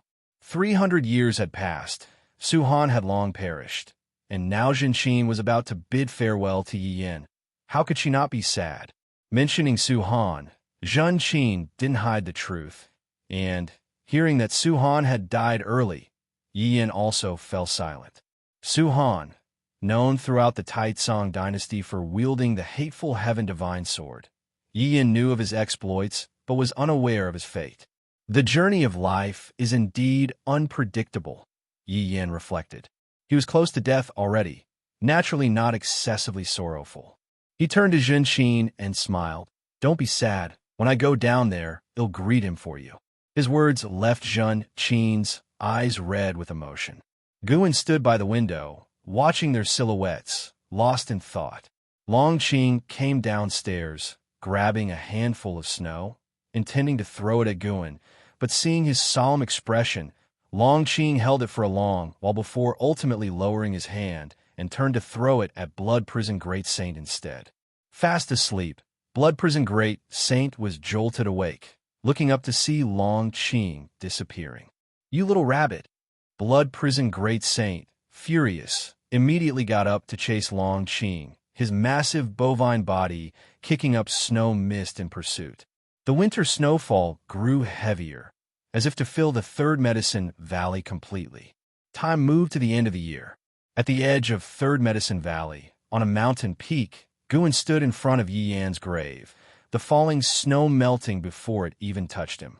Guan's eyes were not sad, but tranquil.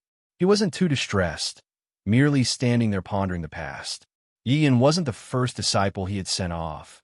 He was merely looking back on his earlier life, reliving past emotions anew. Guan thought about a question. In the great heavenly spirit land, what exactly happens after death? How does reincarnation actually operate according to what rules? Why do so many high-level great cultivators choose reincarnation? Is its purpose just to experience karma, destiny? Gradually, he entered a state of mystical understanding. Path enlightenment. During the blazing summer days, at the Supreme Sect subsect, Yi Mansion, Guan and Yi Lan sat inside drinking wine. Yi Lan listening calmly to Guan's recount. Everyone dies someday. It's just a matter of how long one lives. I, too, will face it eventually, and when that time comes, dear brother, don't be too saddened, Yi Lan said softly, looking at Guan.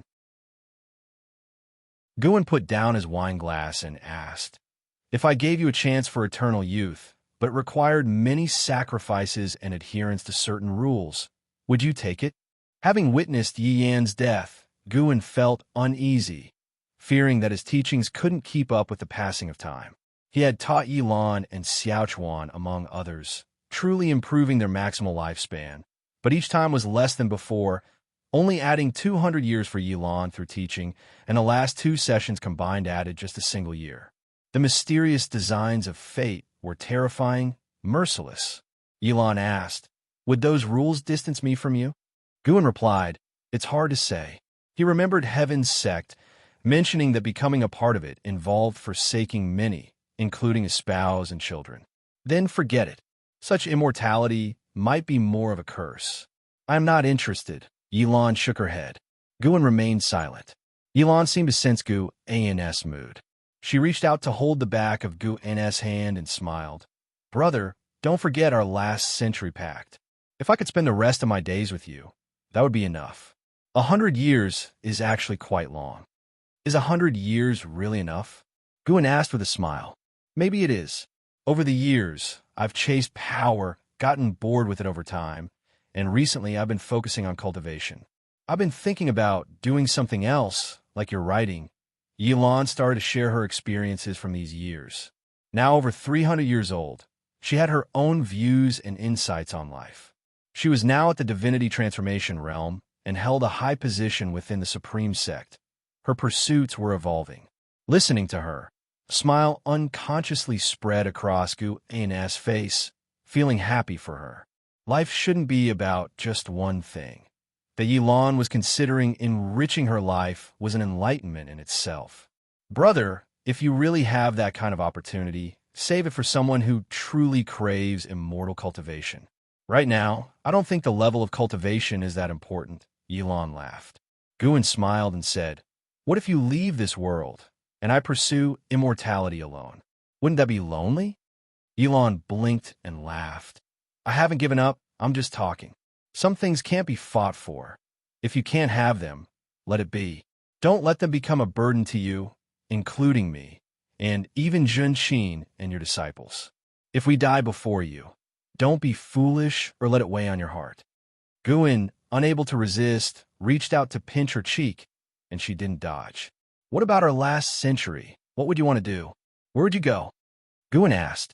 Can I dream big? Elon raised an eyebrow. Of course, daytime is the best for dreaming. I want to see how large this world really is. I've heard that beyond the sea there are other continents. I also want to go to the heavens to see how high it really is and what lies beyond outer heaven. Elon spoke enthusiastically, Guin listening intently, his thoughts drifting far with her words.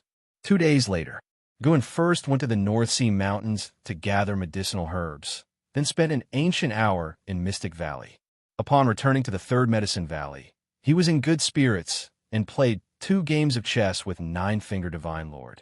Near evening, Shenxinzi and Long Qing walked along the path between the medicine garden. Long Qing dejected, occasionally casting timid glances at his master walking ahead. Although Shenxinzi appeared composed, he was quite perplexed inside. Having taught Long Qing for so long, yet Long Qing had still not manifested any spiritual power. Even the most mediocre talents shouldn't be like this. Could it be his teaching methods were flawed? Master, do I still have hope? Long Qing couldn't help but ask. Having lost the fighting spirit he initially had, even developing a slight fear of cultivation, frightened by the disappointment he might see in his master. Without turning, Shenxinzi said, Maybe you have a special physique. From tomorrow, it'll teach you body refinement. Body refinement? Yes, the path of immortal cultivation isn't only about energy absorption. Maybe your physique needs long-term honing to accumulate slowly and release suddenly. As Shenxinzi spoke, his tone grew increasingly determined. Whether Long Qing believed it or not, he believed first. Exactly. That must be it. Yang Jian was also physically strong. Perhaps Guin chose Long Qing because they were similar. Hearing this, Long Qing immediately cheered up and began to jump for joy. When they reached the attic area, an Xian came up to them, smiling, and asked, Senior, why have you been bringing this boy around every day? Shenxinzi pressed his palms together and said, Ba, this child and I have a connection, so I'm taking him around to play. After all, since Long Qing had no cultivation, no one could discover he was simplifying things secretly. Hey, sister, why are you fussing so much? Long Qing grumbled. Once I succeed in body refinement, you won't be able to boss me around. An Xian grinned at Long Qing, thinking to herself, You cheeky boy, your feathers have grown firm. I'd like to see what you can learn from him. She verbally said, All right, I'll leave you be. With that, she bowed to Shenxinzi and then took her leave. Shenxinzi watched her departing silhouette thoughtfully. Her cultivation hadn't improved, but she gave off a very subtle feeling, which he couldn't quite explain. Chapter 351. Sun and Moon Netherworld Emperor, Old Monster End of Summer. Mortal World Peak, Dingtian Peak. Guin was riding with his sleeves rolled up in the courtyard, and an Exant, wearing a mask, was cultivating beside him. A gentle breeze blew by, creating a picturesque scene. An Xian suddenly opened her eyes and curiously asked, Master, what cultivation levels have my fellow disciples attained now? Guin casually replied, Your senior brother has reached the 5th floor of the Mystic Heart Realm, and your junior brother is at the 1st level of the Unification Realm. That high. An Xian couldn't help but widen her eyes. Look at Dingtian Peak. Do their cultivation levels seem high here? Guin's words rendered an Xian silent. An Xian cautiously asked, Master, do you really think I can become an immortal? Her current actual cultivation level was only at the 8th floor of the core formation realm, far behind An Hao and Yang Jian. Don't think about that, but rather think about how you can achieve it. If even you don't believe in yourself, then you're truly finished. Gu An's words seemed reasonable to an Xian, and she endeavored to adjust her mindset. By the way, Master, is Senior Shen Xinzi teaching Long Qing cultivation? Yes. Has Long Qing also practiced energy-concealing sorcery? I can't even sense his spiritual power. You're overthinking it. He hasn't yet cultivated any spiritual power. What? An Xian was astonished and pressed on. With the Tao level of Senior Shen Xinzi, how could Long Qing possibly fail to cultivate spiritual power? Some people are less talented than you, Guan offhandedly said. He did not reveal Long Qing's Nirvana realm cultivation level, fearing it would demoralize Long Qing. Moreover, Long Qing had a special identity.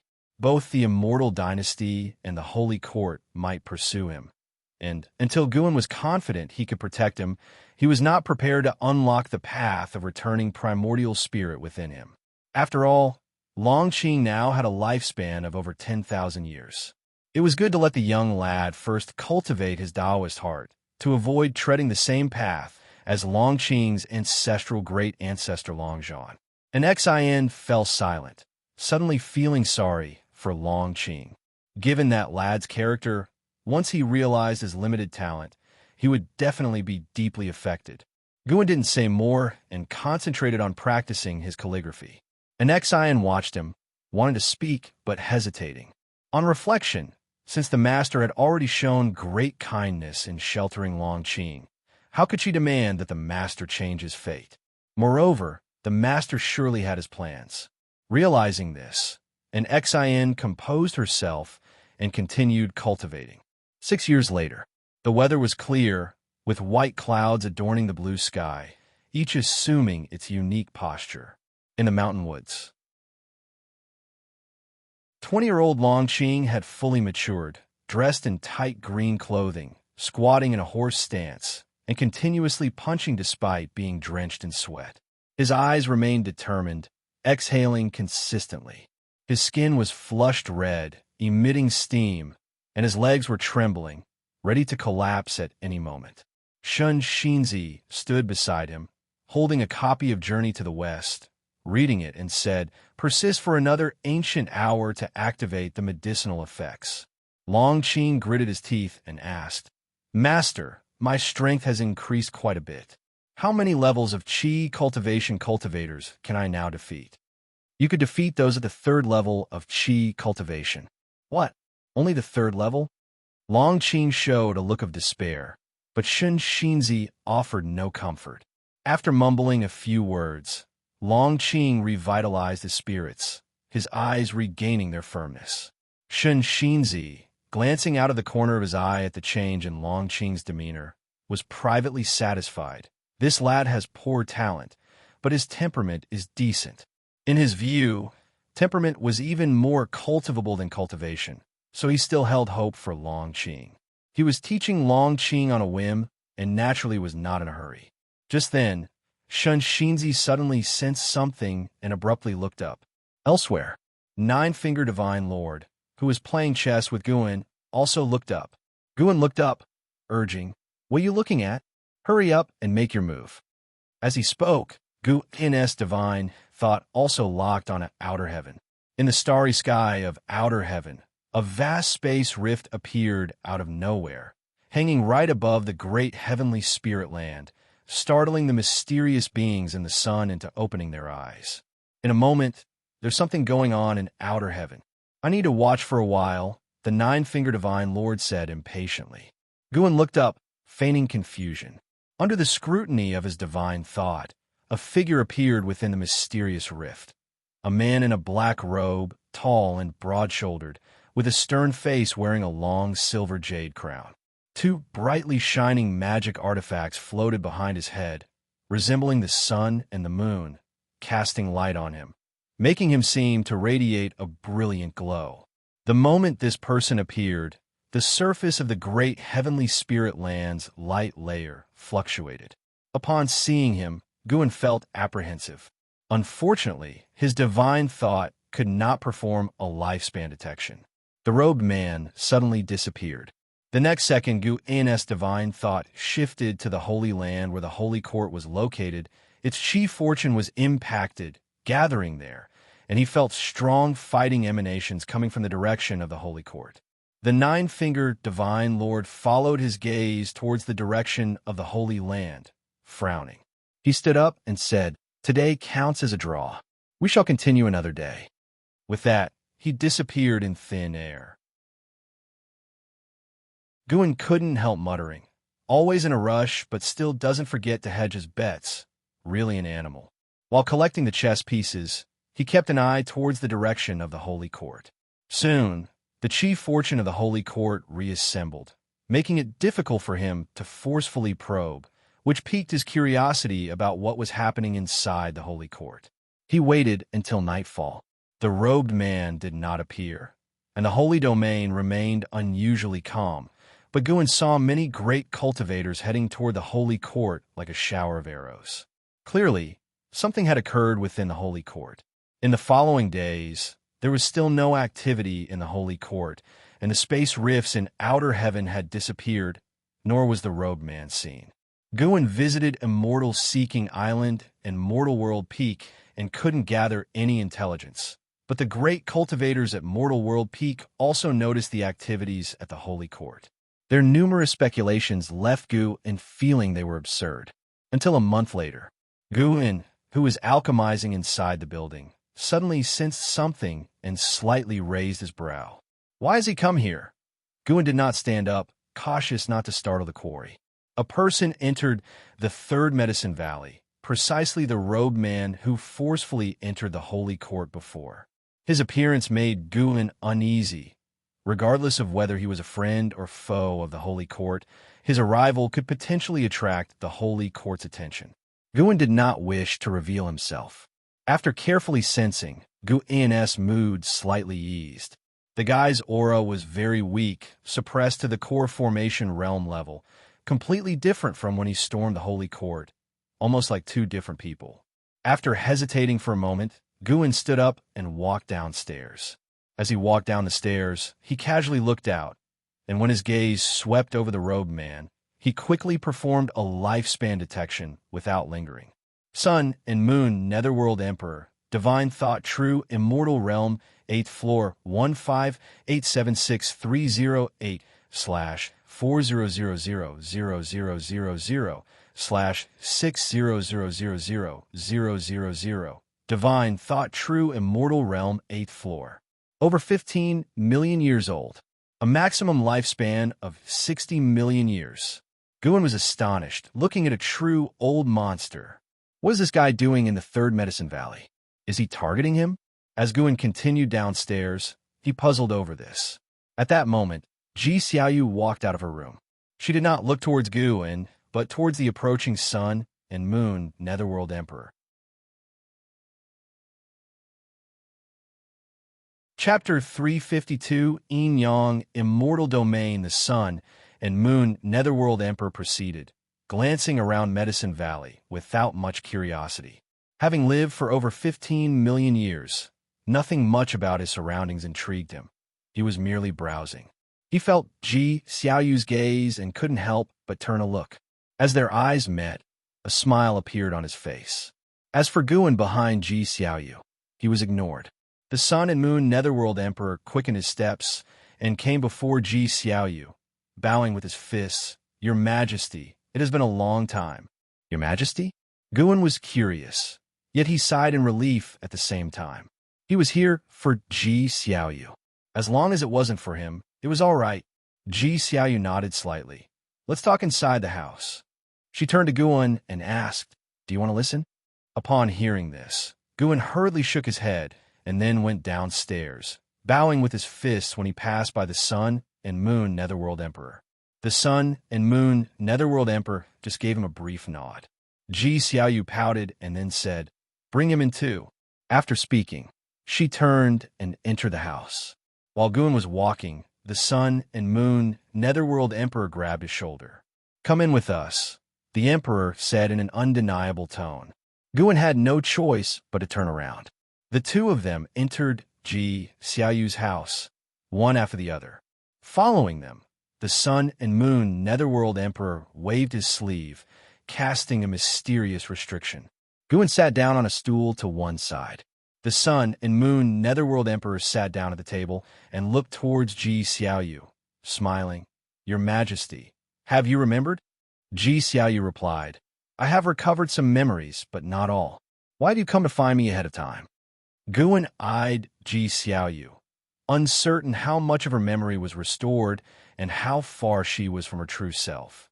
He felt a twinge of melancholy thinking of the little girl who used to cling to him, who aspired to be the lofty Reincarnation Path Emperor.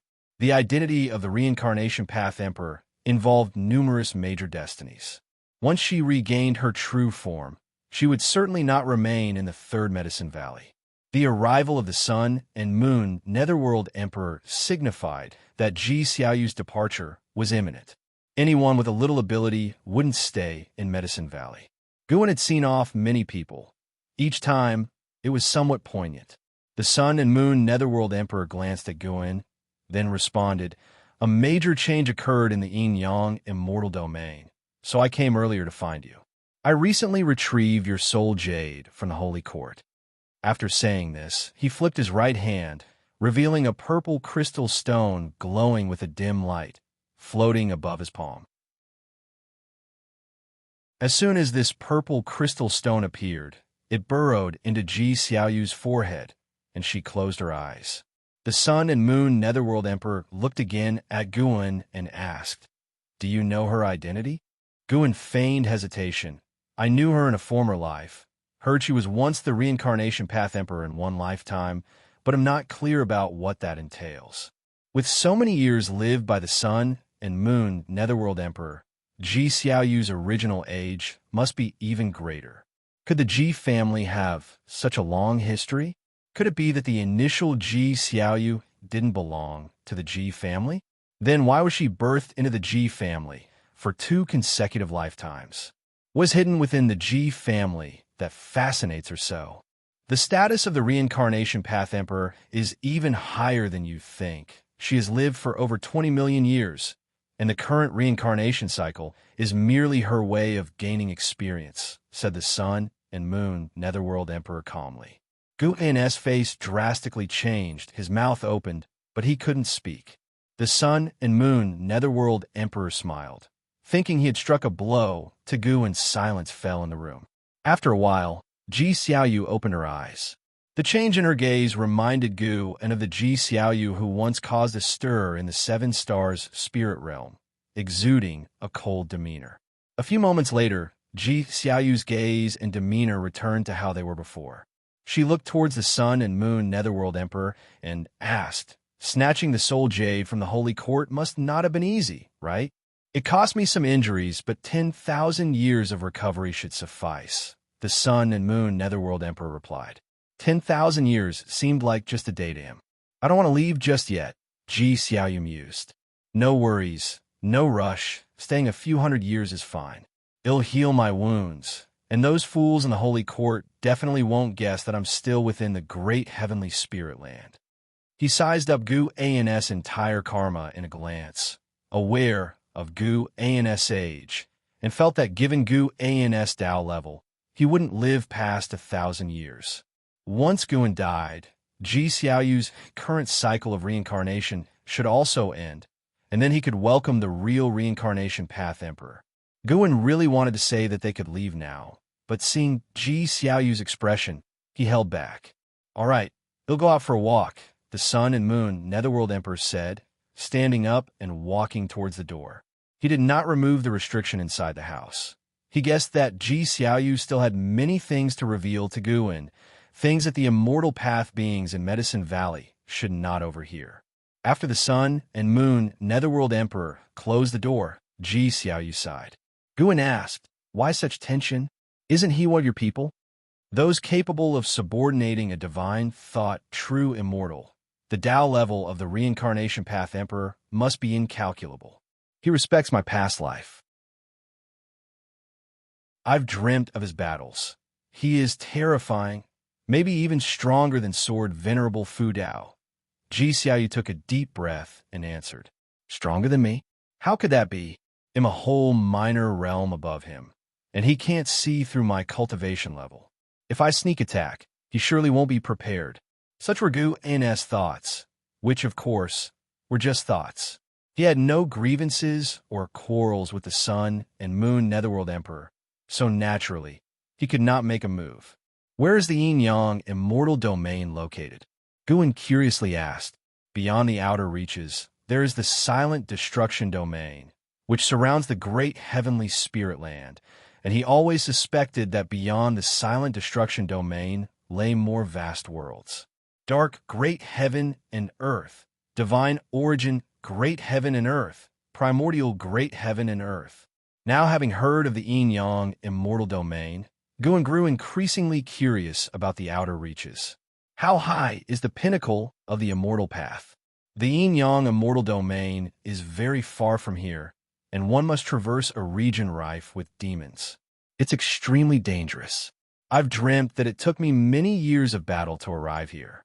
I have not recalled much about the Yin-Yang Immortal Domain, only that it is very dark, devoid of the sun. Ji Xiaoyu immersed herself in reminiscences, her tone tinged with subtle melancholy. Unable to help himself, Guin asked, I've always been curious, what exactly is your relationship with the Ji family, and why were you born into it again this lifetime? Ji Xiaoyu frowned upon hearing this. Guin waited for her response. After a moment, Ji Xiaoyu finally spoke. The Ji family was founded by a sworn son of mine. I only remember that he died for me. On his deathbed, he asked me to look after his children. That happened over 20,000 years ago, and thus the Ji family came to be. Guin suddenly understood and pursued the topic. So, the Ji family shares your surname? Yes, the Ji surname seems quite significant, though I haven't recalled all the details yet, Ji Xiaoyu said, looking at Guin, then asked, Anything else you'd like to ask? Guin quickly shook his head. No, I have nothing more to ask. Asking too much only leads to more trouble. It's fine. Who are we but to each other? Ask away and broaden your horizons. Know that even the high levels of the Supreme Sect don't have access to these things. Ji Xiaoyu looked at Guin, her expression a half-mocking smile. Guin always felt she was scheming something. He immediately stood up, bid his farewell, and left. Ji Xiaoyu watched Guin's departing back, and only after he had closed the door did the smile on her face fade. She furrowed her brows and sank into deep thought. The addition of the Sun and Moon Netherworld Emperor didn't change the environment of the Third Medicine Valley. Unlike Nine-Finger Divine Lord and Shun Xinzi, he disdained interacting with mortals. Once Guin arranged his residence, he began his reclusion. 10 years blinked by, and the Sun and Moon Netherworld Emperor remained within his own room, sparking much speculation among the disciples in the valley. One day, Guin went to visit Xiaochuan. Just as Xiaochuan was receiving Guin, an incident occurred in the residence that required his attention, leaving Guin waiting in the courtyard. Name, Guin, lifespan, 367/638-909, for 02. Physique, primordial ultimate body, cultivation level, divine thought, true immortal realm 9 layers. Looking at his attribute panel, Guin started calculating how long it would take to reach 1 billion years of lifespan. Currently, his lifespan income per year ranged between 1.5 and 1.8 million years, which was quite considerable. He planned to aim for a comprehensive upgrade after reaching 1 billion years, then break through to the next realm. The next step would be the 9th level cultivation level of the 9th heavens of the immortal path. He wondered how many more years of lifespan would be required to surpass the 9th heavens of the immortal path. Guin poured himself some wine, his thoughts returning to the present. He heard Xiaochuan's descendants arguing. It was about a marriage alliance. The current family head wanted to ally with a certain noble family. The chosen girl was unwilling, and her parents could not bear to force her, but the family head intended to compel her, leading to the quarrel. Guin just listened, without any intention to intervene. After all, what place did he have to interfere in such matters? An hour later, Xiaochuan finally returned. As he sat down and poured himself some wine, he sighed, "These good-for-nothing things. If the day comes when I'm gone, the family will surely be ruined by them. Guan chuckled. Children and grandchildren have their own fortunes. Don't worry about it. You cannot solve all of life's challenges for them. Xiaochuan looked at Guan and said, Brother, you advised me to establish a family and career, yet you haven't done so yourself. Did you foresee this situation and intentionally torment me? Guan glanced at him and said, If you find it painful, then just abandon them. The world is vast. If it comes to it, come back to the Third Medicine Valley. Xiaochuan shook his head with a wry smile. His words were in jest. Although life was full of annoyances, he didn't regret his choices and cherished what he had. The two continued drinking, their conversation shifting to the Supreme Sect. Xiaochuan had more than a dozen descendants in the Supreme Sect, some of whom had returned to the Xiaochuan household. They brought back various news about the sect, making Xiaochuan nostalgic for it. The Supreme Sect was where he had spent most of his life. How could he remain indifferent? As they talked, Xiaochuan suddenly said, Brother, could I perhaps choose someone from the Xiaochuan household to be your disciple in the future? He had always been hesitant to bother Guan, but Guan kept visiting him, even bonding well with the Xiaochuan descendants. He thought he was being overly cautious and decided to establish a closer relationship, giving his descendants a source of support. Of course, but he'll make the choice, Guan said with a smile. He already had a target in mind. After all, he could see Xiaochuan's fate.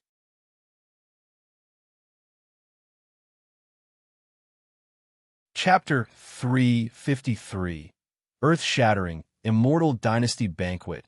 Of course you can. Who do you want to choose? Do you want to go take a look now?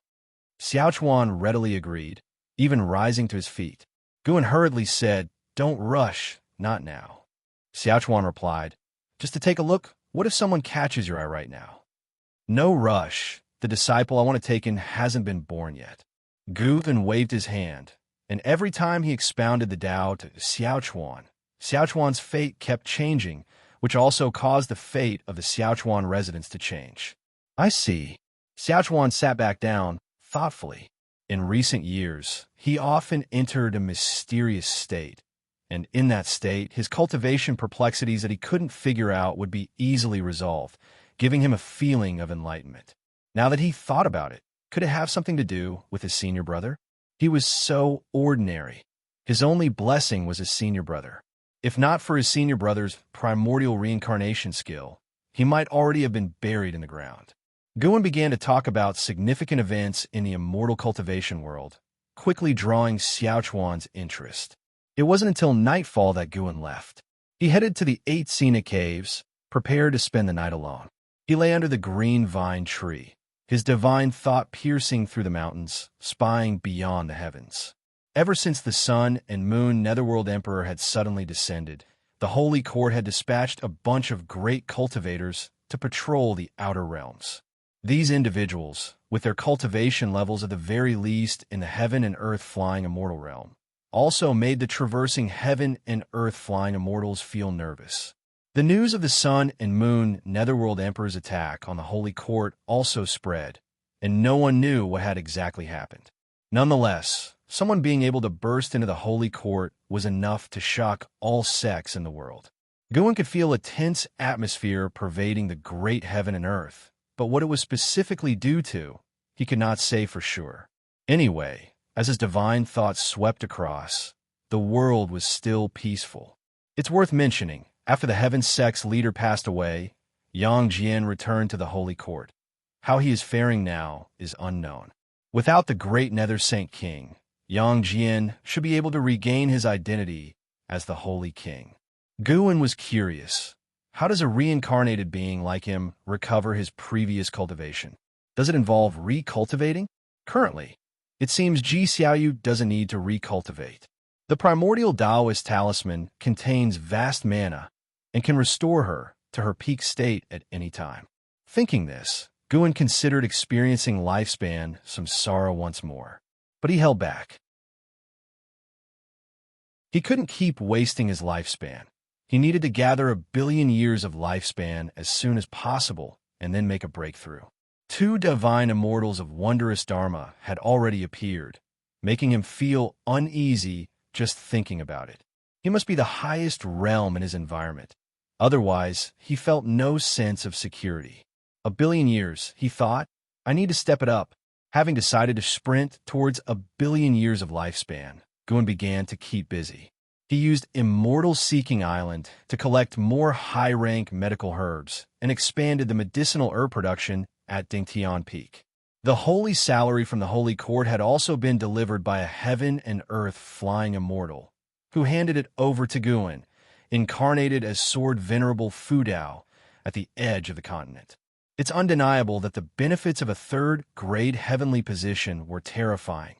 1,000,000 supreme-grade spirit stones, 100 vials of extremely high-grade spirit pills, as well as a large batch of medicinal herb seeds. This also advanced the process of accumulating lifespan for Gwyn. Every day of Gwyn's life became busy, either running around or teaching in Xian cultivation, expounding the Tao for Yilan, Xiaochuan, and Jinxin. In the blink of an eye, 30 years had swiftly passed by. In the early autumn of this year, Outer World Cave welcomed a significant harvest, and Gwyn successfully reaped 50 million years of lifespan. Currently, he could only harvest up to 8th rank medicinal herbs. 9th rank medicinal herbs would need even more time to grow. Feeling elated, Gwyn walked into Medicine Valley, humming a tune under his breath. Gazing at the nearly 750 million years of lifespan, he couldn't help but smile. From a distance, he spotted the figures of Shen Xinzi and Longqing. Their master-disciple relationship had long been made public. No matter how Shen Xinzi taught, Longqing just couldn't muster a speck of spiritual power. Presently, Longqing was on the path of physical cultivation. One had to admit, an innate immortal spirit truly was formidable. Even at 60, Longqing's strength was terrifying, capable of contending with a core formation realm Blood Prison Great Saint. Gwyn had raised the cultivation level of Blood Prison Great Saint to the core formation realm, and Nzin's cultivation had similarly risen to the core formation realm, while his own was at the nascent soul realm. Nzin's actual cultivation level had already reached the 7th layer of the nascent soul realm. Previously, the restrictions of the primordial reincarnation skill were lifted, and coupled with Gwyn's regular Tao explications, her maximum lifespan had increased to 570 years. Gwyn saw Longqing's face full of excitement. It seemed that today he had made progress on the physical cultivation path. "Master!" Upon seeing Gwyn, Longqing immediately called out and waved at him. Shen Xinzi also nodded in greeting toward Gwyn and walked towards them, prepared to chat and inquire about Longqing's cultivation progress. Just at that moment, the earth trembled violently, causing panic among everyone in the valley. Shen Xinzi frowned and immediately stamped his foot. A golden light burst from his body, rapidly expanding and covering the entire 3rd Medicine Valley. With that, peace returned to the valley, and everyone breathed a sigh of relief. This was the first time Longqing felt the mana of Shen Xinzi. He turned his head to look at Shen Xinzi, full of admiration. A golden glowing Shen Xinzi, like a sage Buddha present on earth, radiated a domineering divine might. Gwyn acted out his part while his divine thought peered into the distance. The entire Taitsong continent was trembling, and even the surrounding oceans were brewing towering waves. The source of all this was a distant continent, where lightning flashed and fierce winds raged. Gwyn's divine thought quickly locked onto a figure. The person hovered midair. Below him, thousands of miles of mountains lay in ruins, the sky permeated with billowing dust, churning like fog. This was a heaven and earth flying immortal. His chi blood was soaring wildly. He seemed to have cultivated a formidable physique, in Gwyn's judgment, no less formidable than Yang Jian's mystic gang dominator body. Gwyn saw that many great cultivators were rushing towards this heaven and earth flying immortal. He didn't look any further and quickly withdrew his divine thought. Striding toward Shen Xinzi, he asked anxiously, "What happened?" Shen Xinzi looked into the distance, his expression grave. Longqing spoke up, "Master, don't be afraid. With my second master here, even if the sky falls, there's nothing to fear." He now had a blind worship for Shunshinzi, and was so excited that when he said this, he had a bragging tone, which made Guin want to laugh.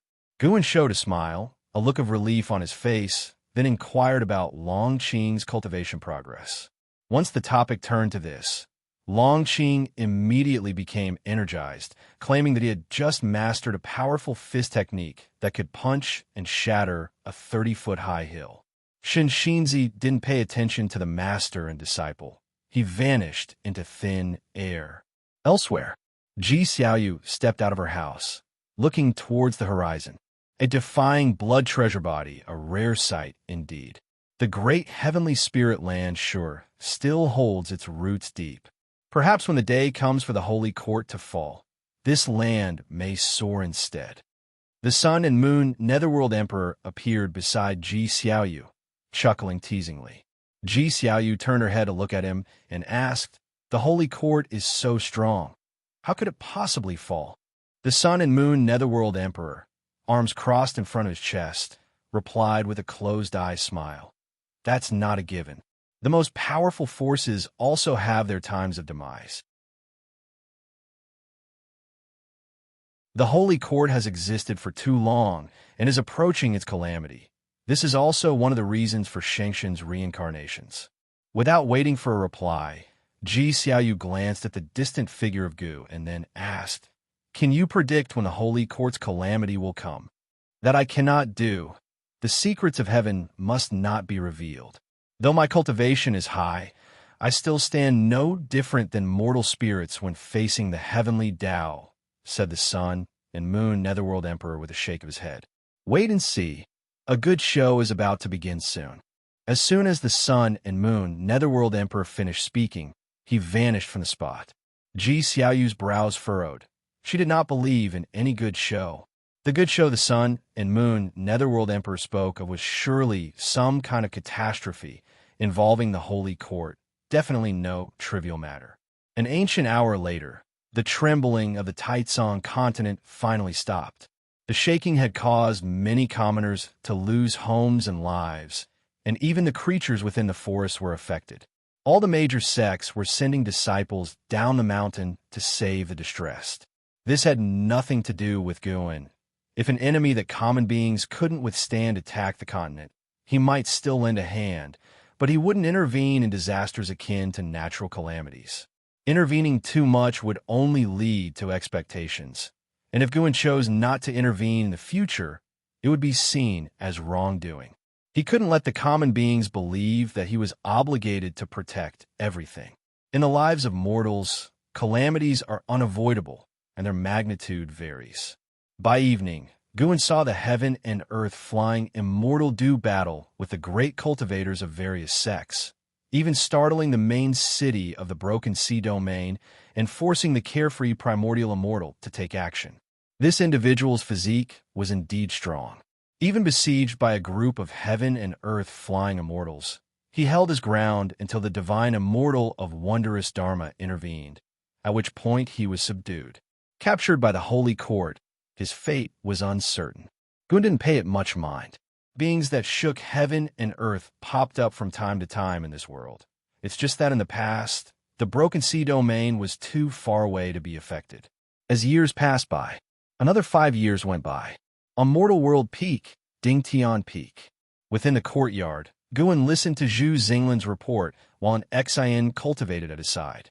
The Immortal Dynasty rarely invites all sects of the world to a gathering, and the main peak hopes you could join them. "Master, to avoid any deceit," said Zhu Xinglan, his brows furrowed as he mentioned the concern. Guin held the book in his hand and nonchalantly asked, "What gathering?" "It's a banquet." The Immortal Dynasty's Yangxian Emperor wishes to discuss the Tao with all the sects of the world, and has even brought out immortal fruits, which, it's said, can be harvested once every 1,000,000 years. Consuming one could enhance one's insight and refine sinews and bones. Whether it's true or not, I don't know. Is that so? Well, I won't be going. All right, ill-informed the main peak, Zhu Xinglan replied without further persuasion. He wasn't worried about Gu and getting into trouble. The Dingtian Peak was finally rising, thanks in large part to Guin, and naturally, Zhu Xinglan didn't want him to stumble into misfortune. Hearing about the immortal fruits, Guin did want to go, but on second thought, with so many sects gathered, trouble was likely to occur. The Holy Court might intervene. By not going, he might miss out on the fruits, but going could invite trouble. Guin spoke up, instructing Zhu Xinglan to expand the medicinal herb cultivation on Dingtian Peak, claiming it was for the disciples' cultivation resources, which touched Zhu Xinglan deeply. To have such a master was truly their fortune. After Zhu Xinglan left, Guin finally put down his book. He suddenly felt a presence. Lu Lingjun. She had come to Mortal World Peak again with the Holy Mother of Western Spirit, leading a group that included a carefree primordial immortal. The Bittersea Buddha sect had also sent many people, likely to discuss something significant. Guin paid no heed and stood up, saying, "An Xin, it's time to go back." At his words, an Xin immediately stood up and walked towards Guin.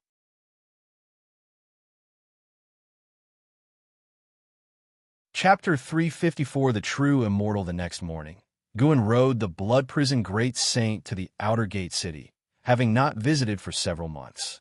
Today, he sensed the presence of an old friend and decided to take a stroll. He didn't seek out that old friend, instead wandering around the city.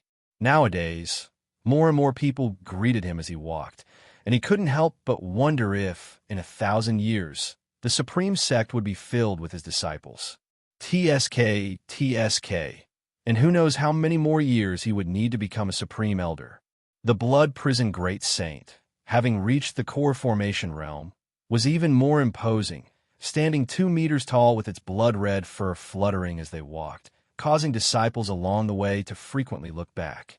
"Master, why can't Long Qing cultivate spiritual power? Yet his qi blood is increasing so quickly," the Blood Prison Great Saint suddenly asked. Guin was not worried about people on the street overhearing, and he casually replied, "Perhaps there's some hidden reason." Upon hearing this, the Blood Prison Great Saint felt more certain of his conjecture and asked cautiously, "Is he the same as me?" Guin answered, and the Blood Prison Great Saint thought to himself that it must be true. No wonder Shinshinzi couldn't see through it. It was the Master's doing all along. But why did the Master seal Long Qing's powers? This kid is really outrageous, his physique growing rapidly even with his cultivation sealed. Could his talent be even more terrifying than Yang Jian's? The Master always finds peerless talents. On second thought, perhaps it's through the Master's intervention that these people become peerless talents, like an Xin whose insight and talent grow stronger day by day. The Blood Prison Great Saint reflected silently, marveling at the unfathomable depth of his Master's Tao level. After a while, he carried Gu into the Heavenly Repair Platform. The Heavenly Repair Platform was bustling as usual, crowded with people. Gu's eyes landed on someone concealing a 7th-layer cultivation level of the carefree Immortal realm. It was Zhang Xianwang for the Immortal Dynasty. During a previous conference at the Heavenly Rankings, Zhang Xianwang had represented the Immortal Dynasty to win over Sword Venerable Fu Dao, meeting Guin then. Zhang Xianwang had also met with the Heaven Sect, and many years had passed, with the Heaven Sect having died. Guin wondered what Zhang Xianwang would think upon hearing this. Guin got off and walked up to the Heavenly Repair Platform. "Hey kid, long time no see." A figure suddenly bumped into Gu's shoulder. It was Gu Yu. Back in the day, using the names Gu Yu and Gu Zong as father and son, Guin had written his first invigorating novel, Supreme Immortal Venerable, making Gu Yu famous across the world. Their friendship was excellent. After Li Ye and Wu Ju became prodigies, the best relationship Gu and had was with Gu Yu and Zhuolin. Guin rolled his eyes at him and said unenthusiastically, "Didn't we just see each other the year before last?" Gu Yu still looked young. He widened his eyes and exclaimed, "Have we drifted apart? Not seeing each other for 2 years. Don't you miss me?" "Definitely not. I'm afraid you'll pester me to write a book again." "Go away, am I that shallow? By the way, have you heard about Leah recently? He inherited the legacy of Three Pure Ones Mountain. It's unbelievable. They say he is now a great cultivator of mystic heart realm. Guyu mentioned Leah, then became extremely emotional. He had become the surprised bystander character in the supreme, immortal venerable. That's the difference between reality and fiction. He was the brilliant protagonist in the novel, but in reality, he could only marvel at the achievements of his peers. Guan also felt emotional, admiring and respecting Leah. While they were chatting, Zhang Xianwang suddenly approached. Zhang Xianwang, dressed in a white robe, exuded an aura of immortality, drawing attention even on the heavenly repair platform. Guan, little brother, long time no see. Zhang Xianwang's voice came first, radiating cheerfulness. Guan turned to look, surprised, and said, Daoist friend Zhang, what brings you here? When did you arrive? He immediately bypassed Guyu and walked quickly toward Zhang Xianwang. Having not seen each other for many years, Zhang Xianwang was very pleased to see Guan. He had been thinking about the little friend with the Dao pattern on his forehead and wondering how he was doing. Guyu sized up Zhang Xianwang, sensing that this person's cultivation was definitely not simple. Now, at the nascent soul realm himself, his insight was far beyond what it once was. After exchanging a few pleasantries, Guan introduced Guyu to Zhang Xianwang. But unfortunately, Zhang Xianwang showed little interest and merely nodded lightly. Why don't we find a place to talk? Zhang Xianwang suggested, looking at Guan. After hearing this, Guan could only say goodbye to Guyu and then followed Zhang Xianwang away. Guyu watched Guan's retreating back and couldn't help muttering, what kind of physique does this kid have? Or is it special chief fortune? How does he always attract high-level individuals? Inside the Third Medicine Valley, many great cultivators gathered, some to play chess, others drawn by the Nine-Finger Divine Lord in Shinshinzi, making the Hall of Elders very curious about Guan. However, with LV Bashan support, no one dared to disturb Guan.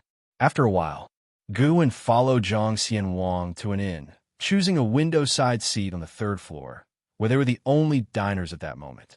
Zhang Xianwang inquired about how Guan had been these past years, and Guan started recounting his everyday life. Though it was simple, Zhang Xianwang listened intently. He had long told Guan that having Dao patterns, he would certainly be approached by others, but he hadn't expected Guan still lead such an ordinary life. The mundane things spoken from Guan's mouth somehow became interesting to Zhang Xianwang. Hearing that the Bull Demon King could never catch up to the White Spirit Rat, Zhang Xianwang couldn't help but laugh. It was not until the server had brought all the food and drinks that Zhang Xianwang began to speak seriously. Not to hide, I come from the Immortal Dynasty. Guan stared, asking, which Immortal Dynasty? In a far-off place, there's a continent that you call the ends of the earth. The beings there are born with cultivation of the Nirvana realm, starting with a lifespan of at least 10,000 years. Zhang Xianwang began to describe the Immortal Dynasty, leaving Guan dumbfounded. After outlining the basics of the Immortal Dynasty, Zhang Xianwang gazed at Guan and asked, would you like to join the Immortal Dynasty? I can help you reach the Nirvana realm. Guan swallowed and asked, can I definitely reach it? Can I bring others along? Zhang Xianwang glared at him and said, I only have my eyes on you, and you want to bring others? Forget it, the Immortal Dynasty doesn't just casually accept beings from the outside. Hearing this, Guan was immediately disappointed. Zhang Xianwang felt both amused and annoyed, looking at Guan with even greater admiration. Do you believe there are real immortals in the world? Zhang Xianwang asked. Guan answered, of course there are mountain gods on our continent, and I've heard they're the heavenly court overseas. Zhang Xianwang scoffed. The heavenly court is not the court of immortal gods. I'm talking about real immortals like the heavenly court in Journey to the West. Our Immortal Dynasty is always seeking the true immortals, and I'll tell you the truth, we've found them. We will clear the obstacles for the immortals, winning their favor for this world. As he spoke, his face showed longing. Real immortals? Guan asked nervously, where are they? Zhang Xianwang raised his hand and pointed upward, then said, Join us, where you will disappear along with the dirt of this mortal world. Outer heaven, Guin suddenly believed it. Even if it wasn't a true immortal, it must be an extremely powerful existence, powerful enough for the immortal dynasty to contend with the heavenly court. But he was already a third-grade heavenly position, holy sword of the heavenly court. How could he join the immortal dynasty? Although he had always been assigned various identities, from what Zhang Xianwang implied, did the immortal dynasty intend to end the world?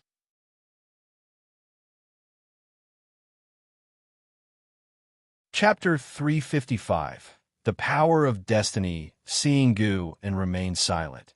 Zhang Xianwang continued to speak of the great strength of the immortal dynasty, whose history was even more ancient than the Holy Court, spanning countless epochs. The first immortal king of the mortal world was the founder of the immortal dynasty. He once contended against the heavens. Although he failed and caused the mortal world to be submerged by the sea, his power was undeniable. To this day, the Holy Court has not produced a being of his equal. Zhang Xianwang revealed a look of longing, surprising Guin. The immortal king was actually the founder of the immortal dynasty. If that was the case, why didn't they pursue the immortal king crown? Was it because the immortal king crown would devour vitality? Guin pondered, suddenly feeling that the immortal king crown might hold secrets. Thinking carefully, the immortal king crown had weakened so much that even the souls of the Mahayana realm could not fully suppress it. Many changes must have occurred over the long years. After a while, when Zhang Xianwang paused, Guin took a deep breath and asked, "Did you come to the Supreme Sect specifically for me? It should not be, right? To rally Sword Venerable Fu Dao?" But Sword Venerable Fu Dao had already declined. Zhang Xianwang smiled, his gaze turning towards the window. "Of course not, but I cannot tell you my purpose for the time being." Guin seemed to think of something, his divine thought probing out, quickly covering the broken sea domain. He discovered that in other continents and oceans, the immortal spirits of the immortal dynasty hid their chi fortune deeply, but they could not escape the eyes of a true immortal's divine thought. He elevated his divine thought further, covering a broader expanse of heaven and earth. Looking from a macroscopic perspective, the immortal spirits of the immortal dynasty were scattered all over the world, spying on chi fortunes, their fortunes as numerous as the stars in the universe. What was the immortal dynasty planning? While thinking, Guin responded, "Thank you for your kindness, Daoist friend, but I cannot abandon the Supreme Sect. I apologize." Zhang Xianwang turned his gaze towards Guin, smiling. "No rush. You still have time to consider. I will stay at the Supreme Sect for a few years." Guin nodded, and then Zhang Xianwang changed the subject, and the two began to drink together. The wind outside the window suddenly became stronger, blowing the grasses on the windowsill. Zhang Xianwang's arrival did not stir up any storm at the Supreme Sect, which remained calm, but, of course, that was only on the surface. Each disciple was still experiencing their own rivers and lakes and struggles. 7 days later, Guin took an Xian again to the mortal world peak, where they first roamed around, picking medicinal herbs along the way. Along the way, Guin ran into Su Shi. After paying respects, Su Shi hooked arms with an Xian, and the two whispered aside. Because Su Shi had once helped Gu and receive Spirit Lord Lu, he would occasionally give some pointers for Su Zai's cultivation, and over time, Su Shi and an Xian had become familiar. After they chatted for a while, Guin suddenly said, "Su Shi, take an Xian to find Spirit Lord Lu. She has come again. Just do as before." "Spirit Lord Lu?" And Zin's eyes widened beneath her mask, and right after, she heard Gu An's transmitted message, her expression turning odd. She seemed to think of something, her eyes becoming excited. Then, the two women flew towards Debating Peak. Guin roamed alone, wandering aimlessly, occasionally chatting with disciples from Dingtian Peak. He noticed that the immortal dynasty also had immortal spirits of the mortal world peak, hidden in Debating Peak without revealing any trace of the immortal dynasty's chi fortune, their presence unnoticed by everyone on the mortal world peak. Guin did not intend to intervene. The Immortal dynasty was plotting, certainly against the Holy Court. He could not afford to be the spearhead. The Immortal dynasty invited various sects while arranging for immortal spirits to go to each sect. What exactly were they calculating? Guin felt that even if the Immortal dynasty wished to destroy the world, it seemed unlikely. In his view, the Immortal dynasty was no match for the Holy Court. Time swiftly passed. In the evening, an Xian returned, and Guin took her back to the Supreme Sect. As the teacher and disciple walked through the forest, an Xian removed her mask, speaking excitedly. "Master, I suddenly understand the feeling of hiding one's identity. Senior Liu did not recognize me, even mistaking me for a senior. In the past, she was very respectful towards Spirit Lord Liu, never imagining that one day their positions would be reversed. She suddenly understood why her master hid his cultivation level and looked after acquaintances under a different identity. The feeling was quite wonderful. Master, if Senior Liu knew your true identity, she would definitely regret. After all the years wandering around outside, her distance from you has only increased. At the Third Medicine Valley, she could spar with you. At Mortal World Peak, even her master does not have the qualifications to meet with you." Saying this, an Xian couldn't help but feel moved, filled with gratitude. Seeing Spirit Lord Liu today, she realized once again how lucky she was. Compared to Spirit Lord Liu, she had not sacrificed much, yet she had achieved a status Spirit Lord Liu could not even dream of. Think no more of it. Your teacher just wants to cultivate quietly, not getting involved in too many troubles. You too, no matter what achievements you attain, always maintain a humble heart, Guin casually replied. An Xian nodded. I understand, Master. You care so much for Senior Liu. Her future achievements will surely be great. I'm just reflecting on how different choices lead to different paths. By the way, Master, is the Bitter Sea Buddha sect powerful compared to Mortal World Peak, which is stronger? Those high monks seem very strong, their presence even more formidable than Shinzin's. I wonder what they are doing at Mortal World Peak, she began to ask endlessly. In reality, she wasn't looking for answers, but merely wanted to express her feelings. Guin listened to her speak, not continuing the conversation. He also felt emotional. The emotion was about how different realms perceive different worlds.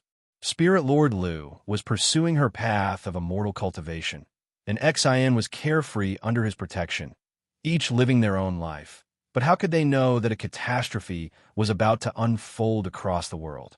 If the Immortal Dynasty and Holy Court went to war, it would surely affect the entire world. In front of these two colossal entities, the lives of beings seemed so fragile. Focus on your cultivation. Regardless, Spirit Lord Liu is still the goal you strive for, Guin said, looking ahead. Yes, I will work hard, not to let down the favor you show me now, Master. An Xian stated resolutely, her eyes determined, her heart full of anticipation. Under the blue sky, imposing mountains stood tall, the breeze blowing, birds soared freely.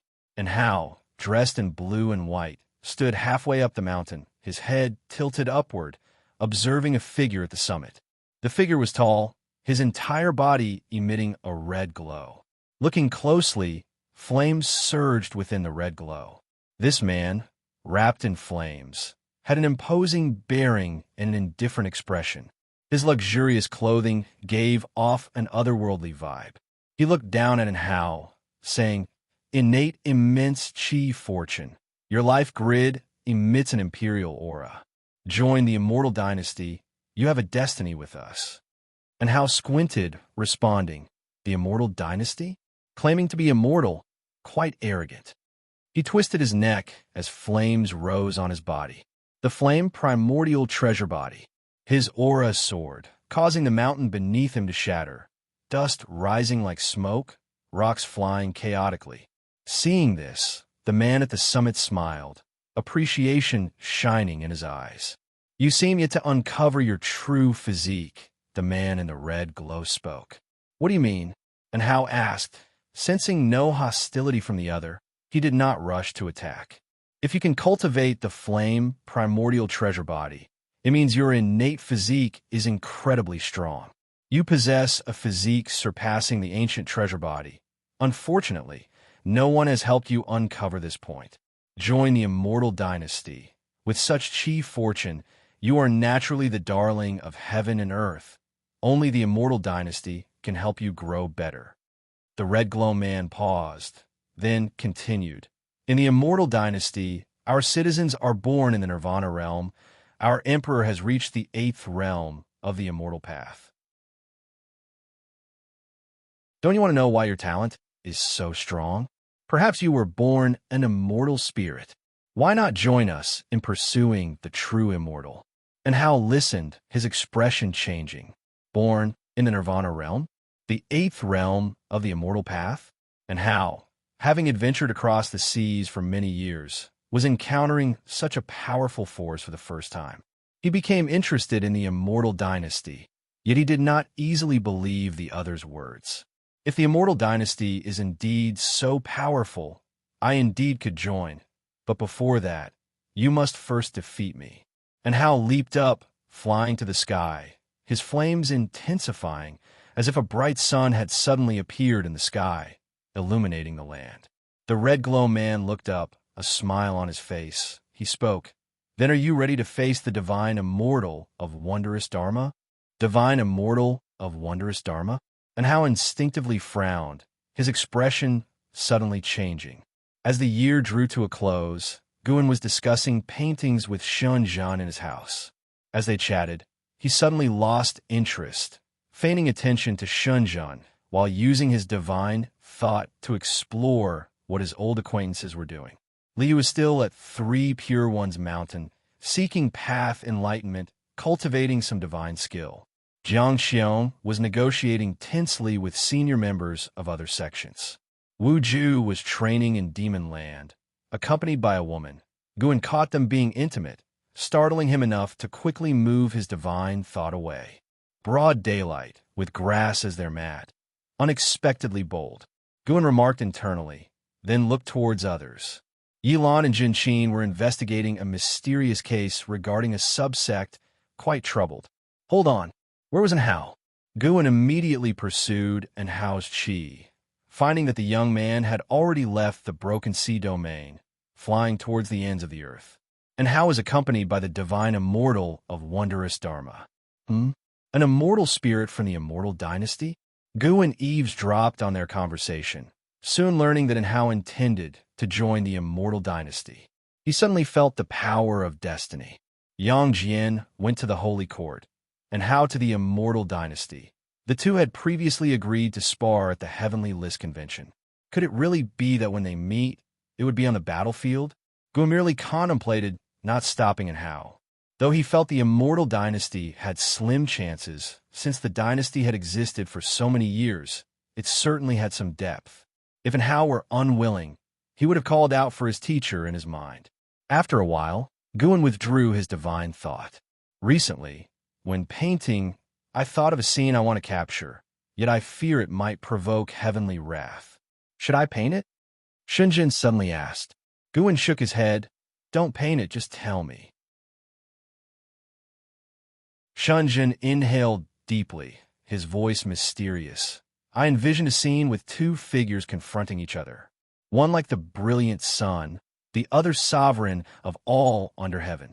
They stand above the 9 heavens, blades clashing.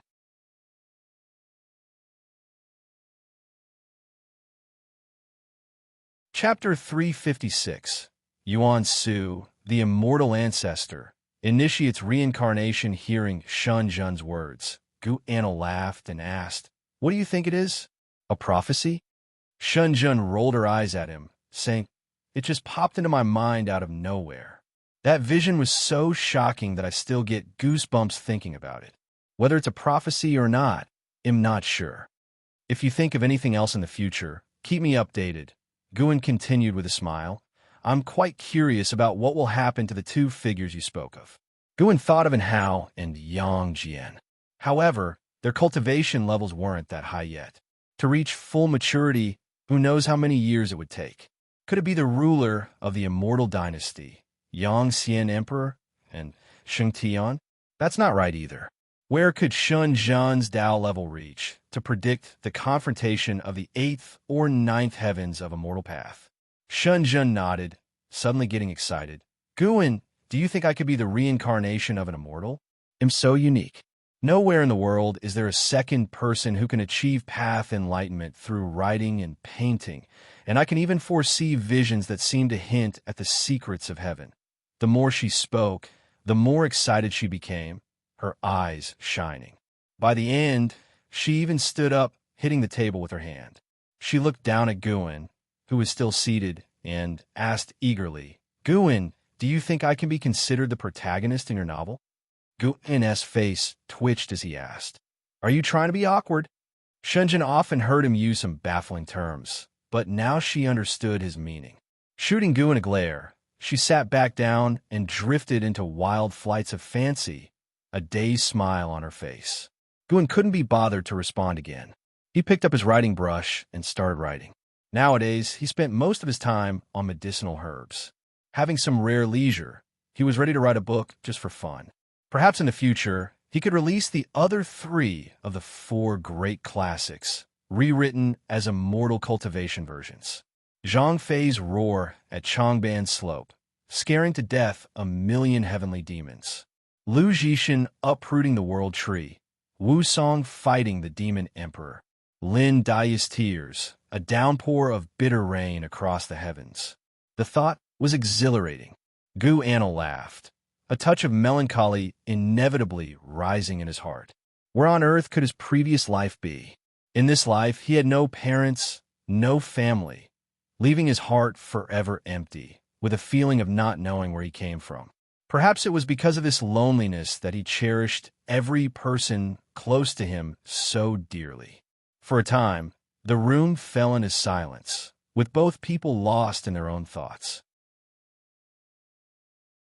The immortal spirit of the Immortal dynasty spread throughout the mortal world without causing chaos, and the great sects did not perceive any clues.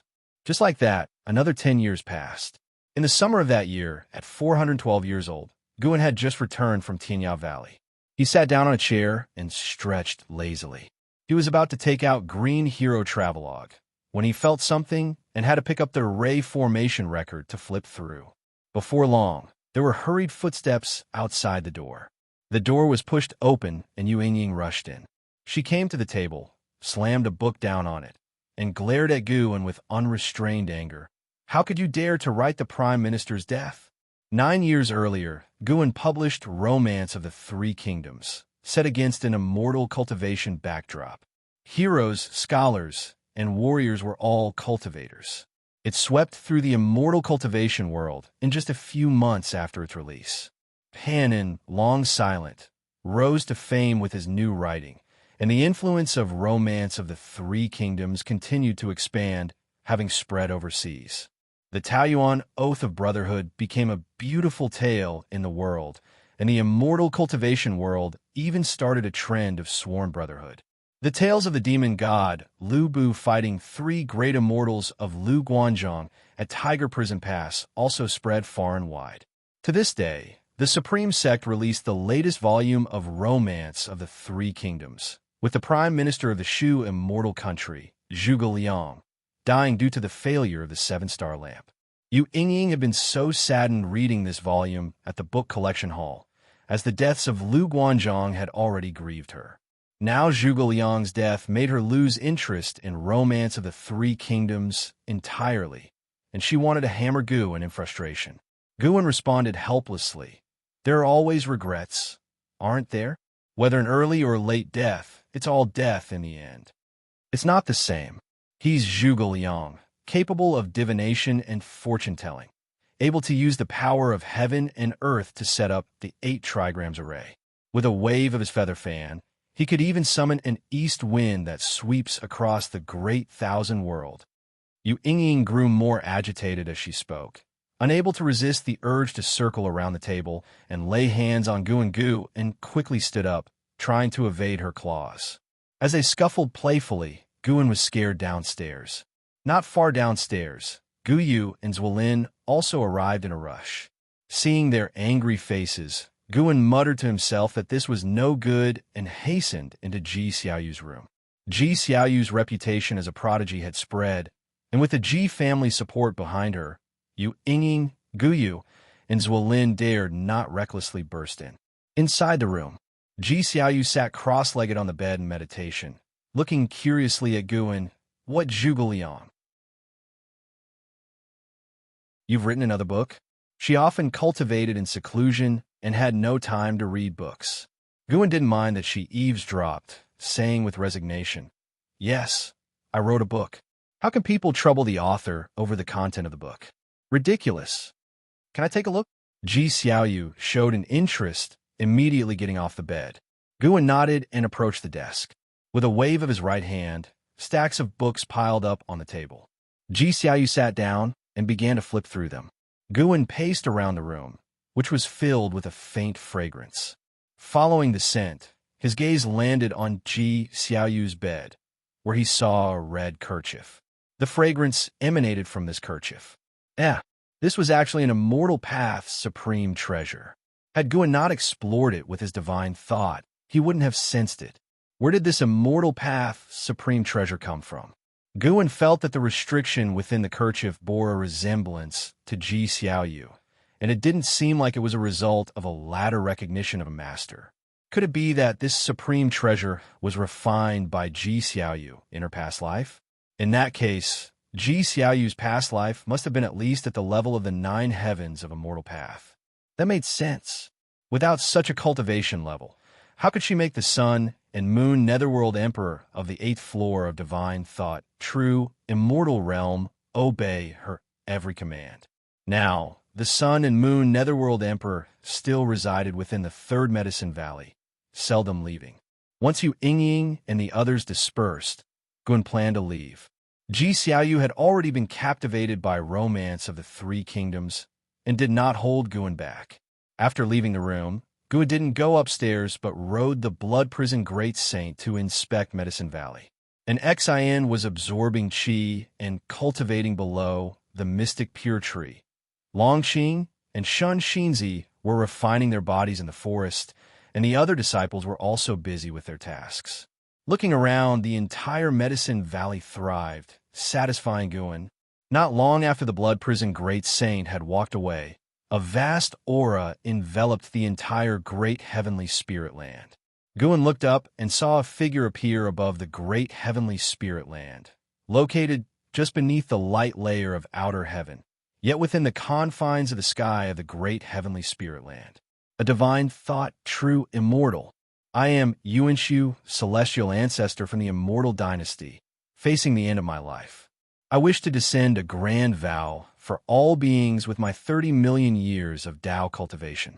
My great Tao will transform into immortal reign to help beings achieve enlightenment. My physical body will open the path of reincarnation, where mortal souls can have a destination. A majestic voice echoed throughout the great heavenly spirit land. Everyone inside the 3rd Medicine Valley looked up in amazement.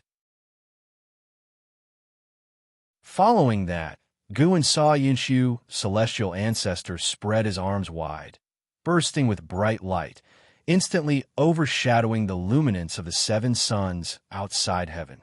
Countless figures soared out toward the holy court in an attempt to reach Yuanshu, celestial ancestor, but it was too late.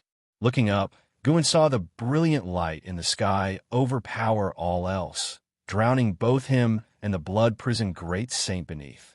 30 million years of Tao cultivation? Can that be true? The Blood Prison Great Saint asked in shock. He couldn't fathom living 30 million years, let alone attaining such a level of cultivation. And then there were the words, Immortal Dynasty, which sounded extraordinary in themselves. Could there be any force stronger than the holy court in the great heaven and earth? Before the bright light had faded, heavy rain started to fall. As everyone's vision was restored, they saw golden clouds above, shedding golden rain. As the golden rain washed over them, all creatures felt refreshed and sensed their own cultivation levels slightly increasing. The world was astir, Supreme Sect buzzed with earth-shaking noise. Is this reign real? Immortal Dynasty? Yuanshu, Celestial Ancestor? Am I dreaming? Quickly sit and cultivate energy. It really can increase your cultivation. Immortal Dynasty? Could it be the heavenly court from Journey to the West? Panem wasn't just making it up. There really is a force where immortals and gods gather. The disciples in the Third Medicine Valley also excitedly discussed. Some immediately sat down to cultivate their energy, while others hesitated, fearing it could be a plot. Gu An's gaze pierced through the golden clouds, looking towards Yuanshu, Celestial Ancestor.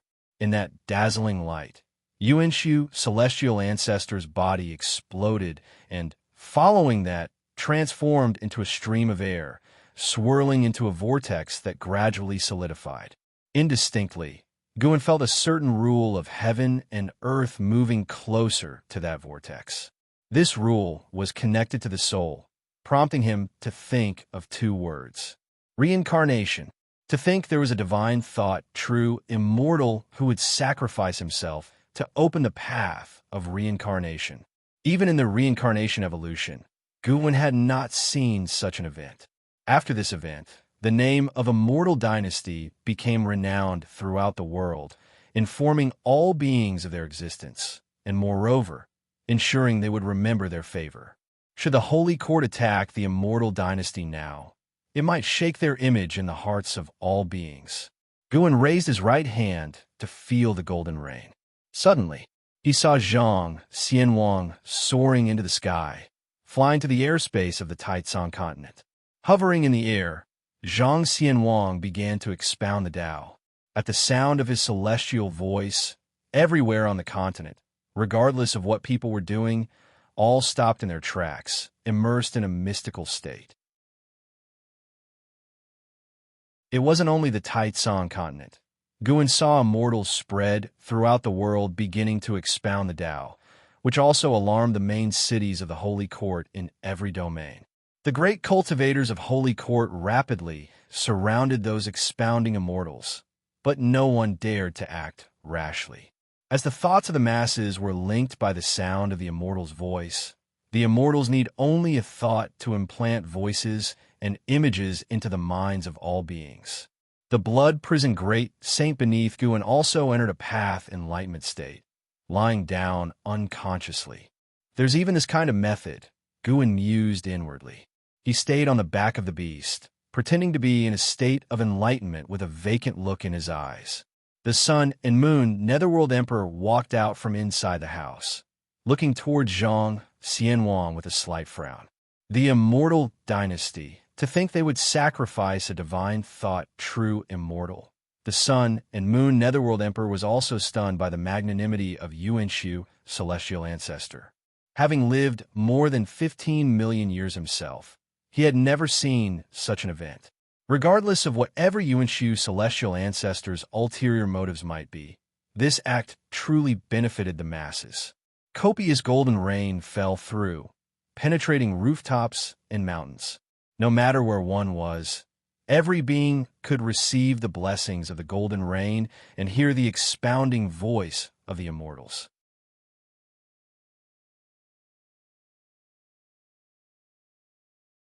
Chapter 357, Great Merit.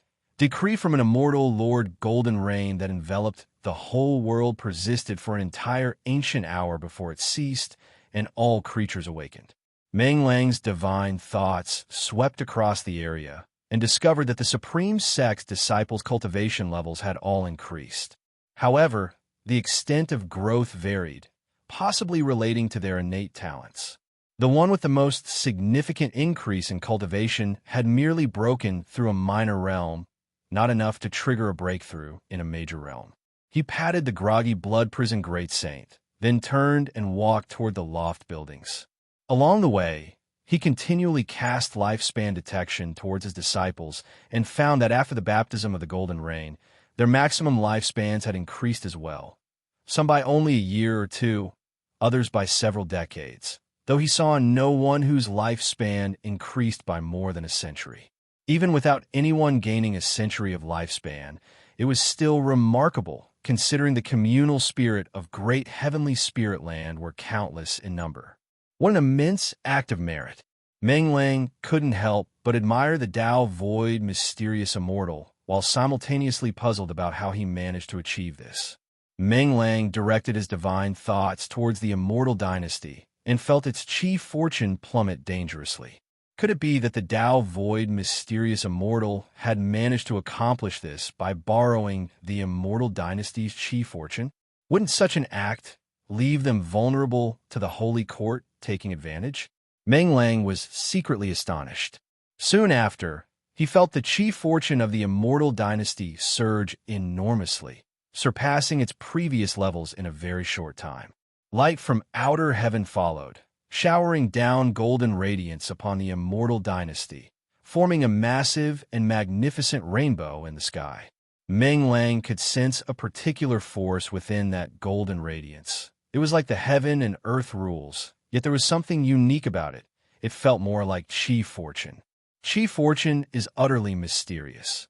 Those with strong chi fortune often enjoy good luck, while those with weak chi fortune may encounter disasters even in their daily walk, or easily run into inner demons during cultivation. Today, Meng Lang had truly broadened his horizons.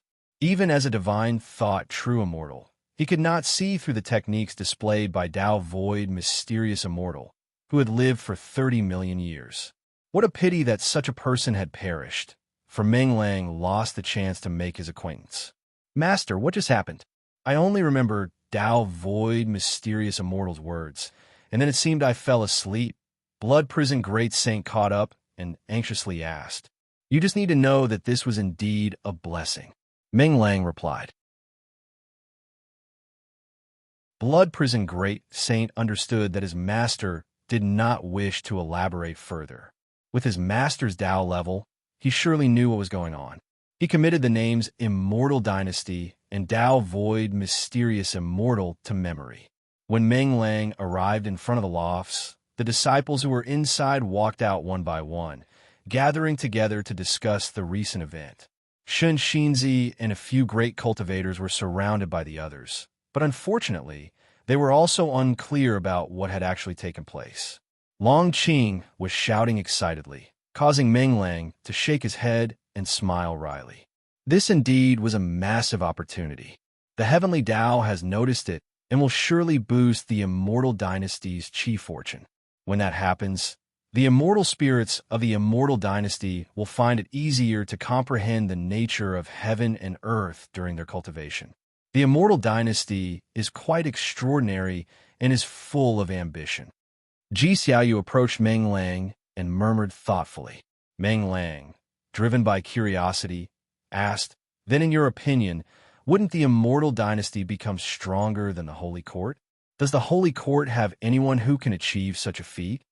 It's hard to say, but as the saying goes, two tigers cannot share one mountain. It's likely that a conflict will break out between them. As for whether the Holy Court has someone capable of this, even if it does, it's doubtful anyone would be willing. The higher the cultivation, the more tenacious the individual, who would want to give up their Tao level to benefit all creatures. Ji Xiaoyu shook her head. The Immortal Dynasty had clearly stated this point, making it known to all creatures their sacrifice and hinting at how the Holy Court should act. It would be difficult for the Holy Court to do the same without seeming to fall short by comparison. Divine thought true immortals. Those were beings comparable to holy ministers. Such existences would not be coerced, nor would they willingly self-destruct. Meng Lang also internally marveled at the Immortal Dynasty's overt scheming. However, the battle between the two would ultimately depend on their own strength. The Immortal Dynasty's blessings to all beings, as generous as they were, could not be quickly converted into combat power for the Immortal Dynasty. Ji Xiaoyu looked up at the sky, her eyes sparkling, and she said in a special tone, "There's going to be great chaos in this world." Meng Lang could hear a hint of excitement in her voice. She seemed to be looking forward to the turmoil.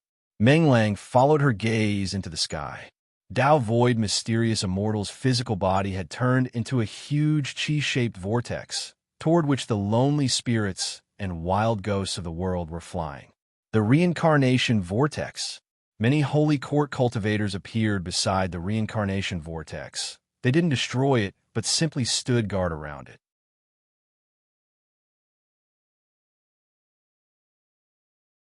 And he was even imbued with the Immortal dynasty's chief fortune. Meng Lang inwardly marveled. It used to be difficult to encounter spirits of the Immortal dynasty, but now it seemed they could be met everywhere. Dao Void mysterious immortals were a rare sight. Meng Lang watched as the figure approached him directly. The Imperial Edict Immortal Lord, clad in a deep purple robe, held one hand behind his waist, his long hair secured beneath a green jade crown, his countenance full of authority, his gaze even more so oppressively piercing. He came to a halt in front of Meng Lang and spoke. "Might you be the island master Meng Lang?"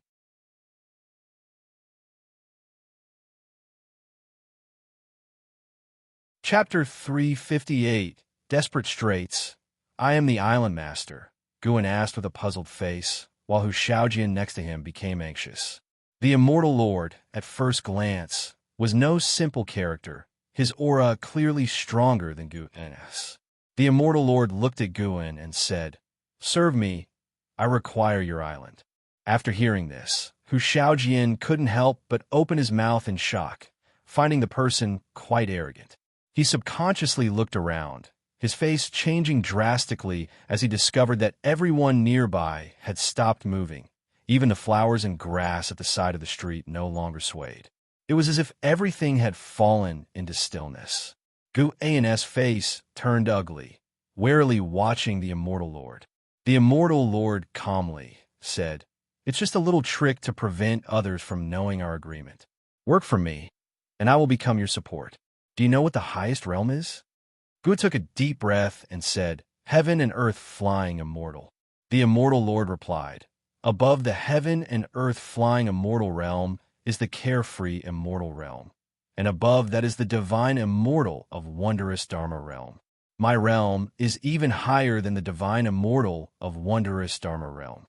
As these words came out, both Guin and Hu Ziojian's faces turned pale, with Hu Shaojian trembling all over. The Immortal Lord stopped speaking, waiting for Gu An's decision. Guin pretended to grit his teeth and asked, "Do I have any other choice?" The Immortal Lord frowned, a flash of displeasure in his eyes. "The Immortal Lord harbors enmity towards you and intends to kill you. Will you perform lifespan detection on him?" This quickly led to murderous intent. Guin pondered internally, feeling that this Dao Void mysterious immortal was too petty. He was already on the path to his own death. The Immortal Lord coldly said, "You can naturally refuse. But from this day on, when you encounter insurmountable calamities, you will regret today's choice." His words dropped, and he turned to leave. The stillness around them returned to normal. Cultivators and demons continued on their way, the street's flowers and trees swaying in the wind, and birds flew in the sky. Watching the Immortal Lord's departing figure, Hu Ziojian's eyes filled with fear. After the Immortal Lord disappeared into the crowd, Hu Shaojian turned to Guin and asked, "Island Master, what should we do now?" Guin withdrew his gaze and said, "When soldiers come, block them. When the water comes, cover them with earth. At worst, we will take this matter to the main city of the Broken Sea domain. Don't worry." Seeing him still composed, Hu Ziojian's nervousness and unease began to ease. Guin let Hu Shaojian continue to lead the way. Compared to the Immortal Lord, he cared more about medicinal herb seeds. With the constant clashes between the Immortal dynasty and the Holy Court, more supreme beings like the Immortal Lord would appear, which gave Guin a sense of urgency. He must reach a lifespan of 10 billion years and break through to a major realm as soon as possible. At dusk, the Immortal Lord flew out of Immortal Seeking Island. His flying speed was not fast, his divine sense covering the Broken Sea domain as he searched for islands similar to Immortal Seeking Island. In his mind, Immortal Seeking Island already belonged to him, but he needed more arrangements. The thought of Gu An's rejection made him scoff. Let's see how you deal with demon creatures above the heaven and earth flying immortal realm. The corner of the immortal lord's mouth curled in anticipation. He began to look forward to Guin kneeling on the ground, begging him to act. Snap! Suddenly a hand landed on his shoulder, forcibly making him stop, which tremored his Taoist heart fiercely, his face changing greatly. He instinctively tried to avoid it, only to discover that the mana inside his body was suppressed by an extremely domineering force. A divine immortal. The immortal lord guessed the other's cultivation level in an instant. His vision blurred, and then he found himself in a forest. He quickly realized he had been taken far away from Broken Sea Domain. He wanted to turn back, but he just couldn't. Boom! A domineering divine thought broke into his mind, causing his eyes to lose their luster, his entire being falling into a daze. After a while, Guin, using the supreme art of transformation into nothingness, executed the immortal lord, leaving not a trace of his soul, obliterating his body. You have successfully acquired 98,641 years of lifespan from the immortal lord. Tao Void Mysterious Immortal Realm 3rd Layer. That'll do. Holding the immortal lord's storage bracelet, Guin vanished into the woods. The demise of the immortal lord did not cause any ripples. Guin frequently used divine thought to observe the world in the days that followed. He saw battles erupting constantly across all sea domains, all between the immortal spirits of the immortal dynasty and the people of the Holy Court. Though the Holy Court had more people, the immortal spirits of the immortal dynasty had stronger fighting power in equal realms. As the number of battles increased, the tense atmosphere began to spread, overshadowing the joy people felt from the blessing of the primordial immortal ancestor. 5 years later, news of the clash between the immortal dynasty and the Holy Court had spread throughout the world, and even the lowest-ranking cultivators of the Taitsong continent knew that two colossal forces were warring, and should their battlefield fall upon Taitsong continent, it would be catastrophic. Perhaps because the Holy Court drew the attention of the immortal dynasty, the death of the immortal lord never triggered an investigation by the immortal dynasty.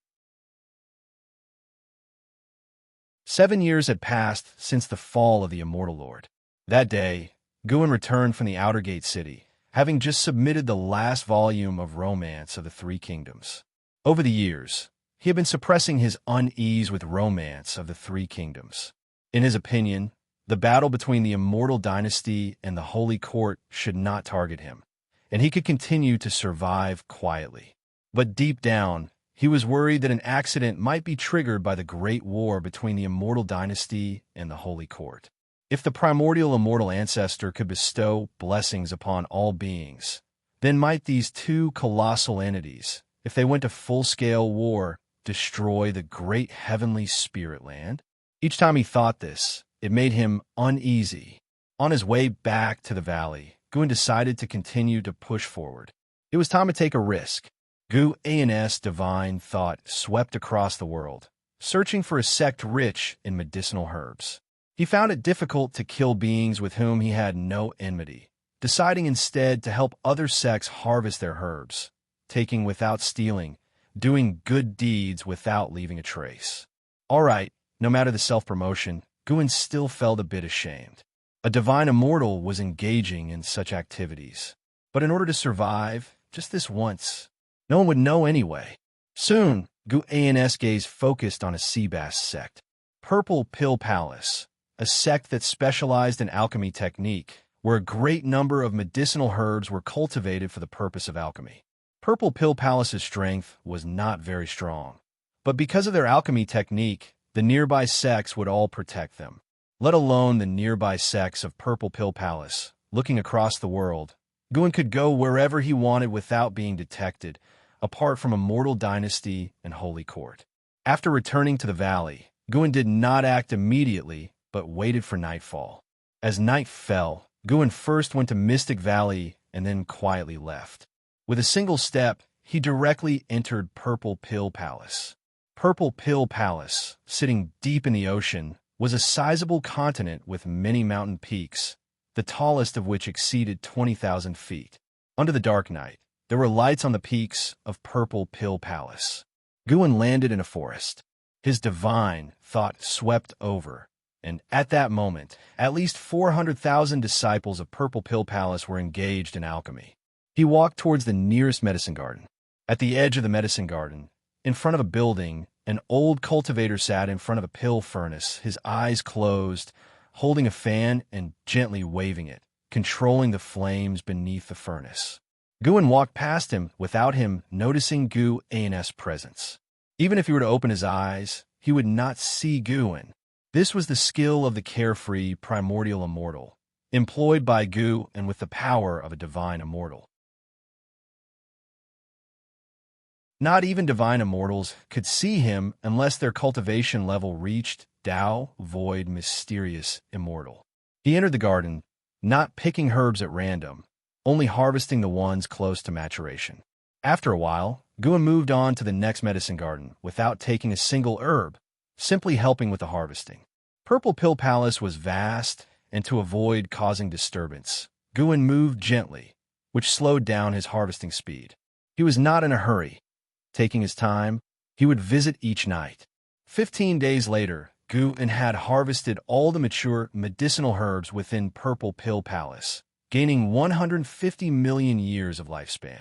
He had harvested so many herbs that Purple Pill Palace eventually noticed something was wrong, falling into panic and even inviting other sects to provide protection. All of this was irrelevant to Guin. He had now set his sights on other sects, this time choosing one far away from Broken Sea Domain. On the first night, after just an ancient hour, someone detected the disturbance. This person quickly alerted the entire sect, causing all the disciples to start patrolling. Guin had to withdraw. In reality, even if discovered, Guin could have forcefully harvested, but he feared making too big a scene. Great powers were capable of divining the past of a sect, and Guin certainly did not want to draw the attention of existences like the Black Profound Emperor or the Annihilation God Emperor. Although the great heavenly spirit land seemed to be dominated by the Holy Court, who could guarantee that there were no entities hiding that were above the 9 heavens of a mortal path? It is always better to be cautious. Life is precious, and if faced with an insurmountable foe, no amount of lifespan would matter. That night, among the mountains, there was a large lake with sparkling waves. Closer inspection revealed many spirit flowers floating on its surface. Guin descended from the sky and began harvesting the spirit flowers. He transferred the harvested spirit flowers to the lakeshore. Just as he finished and began to fly away, he suddenly saw a figure rushing out of the woods. It was a yellow-clad young girl who ran to the lakeside. Seeing the pile of spirit flowers on the shore, she was struck as if by lightning. She stood stunned for a few breaths, then hurried over to inspect them, relieved when she saw that the spiritual energy within the flowers had not yet dissipated. She turned to look around, seeing no sign of the culprit, then crouched down and buried her head in her arms. Guin, witnessing this, was taken aback. Was this crying? Guin threw a lifespan detection towards the yellow-clad young girl. Zhu Shi, Foundation Establishment Realm 3rd, Layer 17/350/9999, 9,999 years of lifespan. When visiting other sects before, Guin would cast lifespan detection on any cultivator he passed by. Below Nirvana Realm, the longest lifespan he had seen was 8,000 years. Guin took interest in Zhu Shi and didn't leave, but decided to observe her further. Zhu Shi crouched for a long while before standing up. Guin expected her to seek her master or elders to deal with the situation. However, under Guin's gaze, Zhu Shi used a spell and began directly absorbing the spiritual energy from the spirit flowers. Little flowers, although I don't know who harvested you, I will avenge you, Zhu Shi murmured to herself.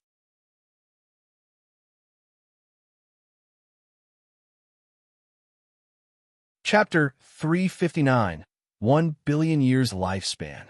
Hearing Zhu Zai's words, Guin felt quite uncomfortable. Could this fellow be planning to take this opportunity to monopolize the medicinal herbs and then slander him? Guin simply decided to continue waiting. He wanted to see what Zhu Shi would do. He watched Zhu Shi and noticed that no matter how much spiritual energy she absorbed, her cultivation level did not change at all. Her small body seemed to harbor a black hole that could devour everything. Interesting. This girl's physique is not simple. No wonder she has a lifespan of 9,999 years. After about half an hour, all the spirit flowers by the lake were drained and withered. Zhu Shi took a deep breath. Then, with a terrified expression, she turned and left. Guin hovered in the night sky, lost in thought. The spiritual energy and medicinal effects Zhu Shi had just devoured were enough for an ordinary cultivator at the Foundation Establishment realm to reach the nascent soul realm. Of course, in reality, a cultivator at the Foundation Establishment realm could not have absorbed so much spiritual energy from the spirit flowers at once. Not only had Zhu Shi succeeded, but her cultivation level had not increased at all. What exactly was this physique? Guin began to recall the memories of Long Zhan and Lu Han. They had lived for hundreds of thousands of years, fought countless battles, and perhaps had seen similar physiques. Soon, Guin's brow furrowed. Could it be? An unusual glint flashed in Guin's eyes as he grew more intrigued by Zhu Shi. After a while, a large group of cultivators flew in, and when they saw the large number of withered spirit flowers by the lake, they all looked alarmed. Has there been a thief? Who dares to steal the treasures of heaven and earth from Moonfall Divine Lake? That's simply courting death. If someone could sneak in a Moonfall Divine Lake and absorb the energy and medicinal effects of the purple orchid flowers all at once, their cultivation must be high. Could it be a spirit beast from a lake? Could it be the act of an immortal spirit from the Immortal dynasty? Recently, they've been making a lot of noise. Listening to the seniors' discussions, Zhu Shi stood by, looking fearfully apprehensive, and nobody imagined she was the one who had absorbed the spirit of the purple orchid flowers. After a long discussion, the cultivators of Moonfall Divine Lake couldn't come to a conclusion and prepared to report the matter to the higher-ups. Before leaving, they comforted Zhu Shi not to be afraid anymore. Zhu Shi returned to her quarters by herself. Along the way, she was deep in thought, her brow tightly furrowed, occasionally looking around with vigilance, making Guin admire her acting skills and strong conviction. After entering her house, Guin saw Zhu Shi reveal a smile. From worry to contentment, the speed of her change in demeanor impressed even Guin, and seeing that Zhu Shi was about to change clothes, Guin stopped observing her, turned, and left to continue his own herb-gathering journey. That evening, Guin picked many more medicinal herbs in Moonfall Divine Lake, which added to the already tense atmosphere within. After that night, Guin did not return to Moonfall Divine Lake to gather herbs. With so many sects in the world gathering everywhere, he could quickly accumulate a lifespan. As summer passed and autumn arrived, the third Medicine Valley was covered in a panorama of withered scenery. Guin looked at his attribute panel, a smile forming on his face, only 1 million years away from reaching a lifespan of 1 billion years. Indeed, not taking the righteous path increases life span more rapidly. But the sect from which Guin had gathered herbs all thought a great calamity was imminent, all on high alert. Guin purposefully chose sects far apart to prevent them from connecting and making a big fuss. Although he didn't steal those medicinal herbs, his behavior of gathering was still suspicious. Now some sects thought it was the work of demon beasts or spirit beasts. Others thought it was an enemy warning them. It must be said, these sects were quite perceptive. After each of Guin's harvests, they quickly started guarding. Guin turned off the attribute panel and stood up. He flexed his muscles as his divine sense looked towards the distance. He was watching Zhu Shi from Moonfall Divine Lake. Guin was very interested in this girl whose actions were so different, feeling a sense of kinship with her. Zhu's eyes talent was extraordinary, but for now, within Moonfall Divine Lake, she was just an ordinary disciple, which is why she was responsible for guarding a lake. Guin guessed that her reason for wanting to guard the lake was to facilitate her own theft. Boom! Suddenly, a thunderous roar came from outside the window. But Guin was not startled because the source of the noise was extremely distant from the Taitsong continent. The disciples within the Third Medicine Valley were startled, but did not panic. Instead, they started to wonder what kind of great power was clashing. The friction between the Immortal Dynasty and the Holy Court was increasing, almost to the point of declaring war. In Gu An's view, both sides were still testing each other. Last year, Guin had seen two Tao Void mysterious immortals battle in outer heaven, generating a great commotion that caught the attention of the great cultivators of the mortal world. Guin walked downstairs. As he descended the stairs, his gaze turned towards the valley entrance where someone was coming. It was Zhang Xianwang for the Immortal Dynasty. After entering the valley, Zhang Xianwang scrutinized everything along the path. The Third Medicine Valley was quite famous within the Supreme Sect, and those cultivators visiting the Supreme Sect often came to stroll through the Third Medicine Valley. Guin rarely greeted them personally, given the large number of disciples within the Medicine Valley. Zhang Xianwang's gaze swept over Shen Xinzi, then glanced at the nine-fingered Divine Lord, who was playing chess, thinking to himself that their reputations were indeed well-deserved. The two wandering immortals were not enough to shock him, a carefree, primordial immortal. He was just curious how Guin, currently at the nascent soul realm, had managed to attract so many beings of the immortal path to gather here. From a distance, Zhang Xianwang saw Guin and immediately walked towards him. Guin stood downstairs, pretending not to see him, walked towards the medicine garden in front, and then stopped in front of a wooden railing to check the medicinal herbs in the garden. As Zhang Xianwang approached, Guin turned his head, his face showing a surprised expression. "Daoist Zhang, what brings you here?" Faced with Gu An's question, Zhang Xianwang smiled and said, "I've come to take you to the Immortal Dynasty." Upon hearing this, Guin hesitated and said, "After much deliberation, I don't really want to go to the Immortal Dynasty, Daoist Zhang. Thank you for your kindness." Zhang Xianwang frowned and said, "After experiencing the previous blessing of the Immortal Dynasty, do you still not believe the power of the Immortal Dynasty is real?" "I do believe, but I can't part with everything I have now," Guin said helplessly. Zhang Xianwang stared at him and said, "If you go to the Immortal Dynasty, you can establish everything you currently have. You should understand that the most important thing in cultivation is your own future prospects." Guin took a deep breath and said, "Everyone has their own aspirations. My pursuit is not just about future prospects." Zhang Xianwang's brows furrowed tighter. Just as he was about to say more, Ji Xiaoyu suddenly came over. Going to the Immortal Dynasty might not necessarily lead to a better future, Ji Xiaoyu said to Zhang Xianwang, her tone indifferent, her words blunt, clearly showing no fondness for Zhang Xianwang. Zhang Xianwang saw the Tao patterns on Ji Xiaoyu's forehead and looked perplexed. His eyes shifted back and forth between Guin and Ji Xiaoyu's foreheads. Ji Xiaoyu came to stand beside Guin, turned to face Zhang Xianwang. "What do you mean by that?" Zhang Xianwang asked, curious about her identity, but her previous words had displeased him. Ji Xiaoyu replied, "The opponent of the Immortal Dynasty is the Holy Court. By pulling him to the Immortal Dynasty, you're not leading him to a better future, but to a path of swords and fires. You probably can't be sure that the Immortal Dynasty will definitely defeat the Holy Court." Zhang Xianwang's face turned ugly, and he said in a deep voice, "I naturally believe that the Immortal Dynasty will have the last laugh.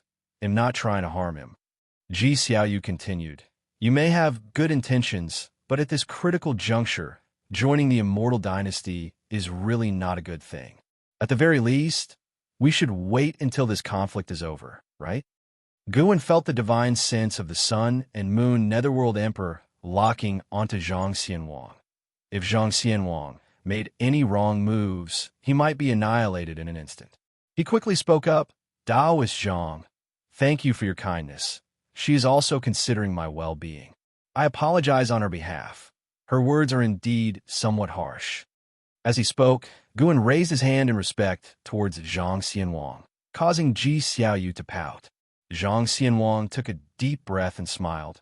No matter, she does make sense, and I wasn't thoughtful enough. Let's leave it at that. Guan, worried that Zhang Xianwang might feel uncomfortable, then invited him for a drink, which Ji Xiaoyu did not join, merely watching Zhang Xianwang's retreating figure. Zhang Xianwang stayed in the Third Medicine Valley for an ancient hour before departing. He planned to return to the Immortal Dynasty, and it was uncertain if he would come back in the future. Although Guan had turned him down, Zhang Xianwang still hoped he could live a peaceful life, and, before leaving, even gifted him a magic artifact. Guan tried to refuse, but Zhang Xianwang solemnly said, "Our meeting was a form of fate. The world is about to fall into great chaos. Having an extra magic artifact by your side is a good thing. I hope we can still have a drink together in the future." Upon hearing this, Guan no longer refused, merely expressing his gratitude and wishing him well in the future. After bidding farewell to Zhang Xianwang, Guan went to a hillside at the edge of the Medicine Valley and sat on the grass, beginning to enjoy the sunset. His eyes held the entire world, capturing the myriad states of all beings. Watching those battles, Guan's determination to make a breakthrough only grew stronger. After reaching a lifespan of 1 billion years, he must make a breakthrough immediately. Guan looked up, searching the heavens for an appropriate place to make his breakthrough. Late at night, Guan took action again, this time heading to the Bitter Sea Buddhist sect. Despite being located in a barren land, the Bitter Sea Buddhist sect cultivated numerous heavenly and earthly treasures, its legacy by no means inferior to that of Purple Pill Palace or Moonfall Divine Lake. The Bitter Sea Buddhist sect had several divine immortals of wondrous dharma. Fortunately, there were no Tao void mysterious immortals, so no one could detect Guan's movements. It is worth mentioning that Guan saw Lu Lingjun again. Lu Lingjun was meditating quietly under an old tree. Guan went to her medicine garden and helped her gather medicinal herbs without her noticing. Tonight, Guan was going to strive for a lifespan of 1 billion years. The Bitter Sea Buddhist sect's mountain peak was vast, with countless medicine gardens on its slopes. Even though he only picked mature medicinal herbs, Guan had only walked 1/3 of the way and had already successfully gathered a lifespan of several 100 million years. Suddenly, he stopped in his tracks because 2 notifications emerged before his eyes. Your lifespan has broken through 1 billion years for the first time, initiating the lifespan simulation function. Lifespan simulation. Consume lifespan to conduct simulations. You can simulate everything in reality, as well as imagine and create. The lifespan consumed during the simulation will be determined based on the matter being simulated. A smile spread across Guan's face. Finally, a new function had appeared, and now he could conduct his breakthrough with peace of mind. Simulating everything sounded very powerful. Guan immediately had numerous ideas, such as simulating tribulation crossing, combat, and acting. However, whether the simulations would be identical to reality remained to be observed. If they were, that would be quite interesting. Guan continued walking forward. Since he was already here, he would finish gathering before.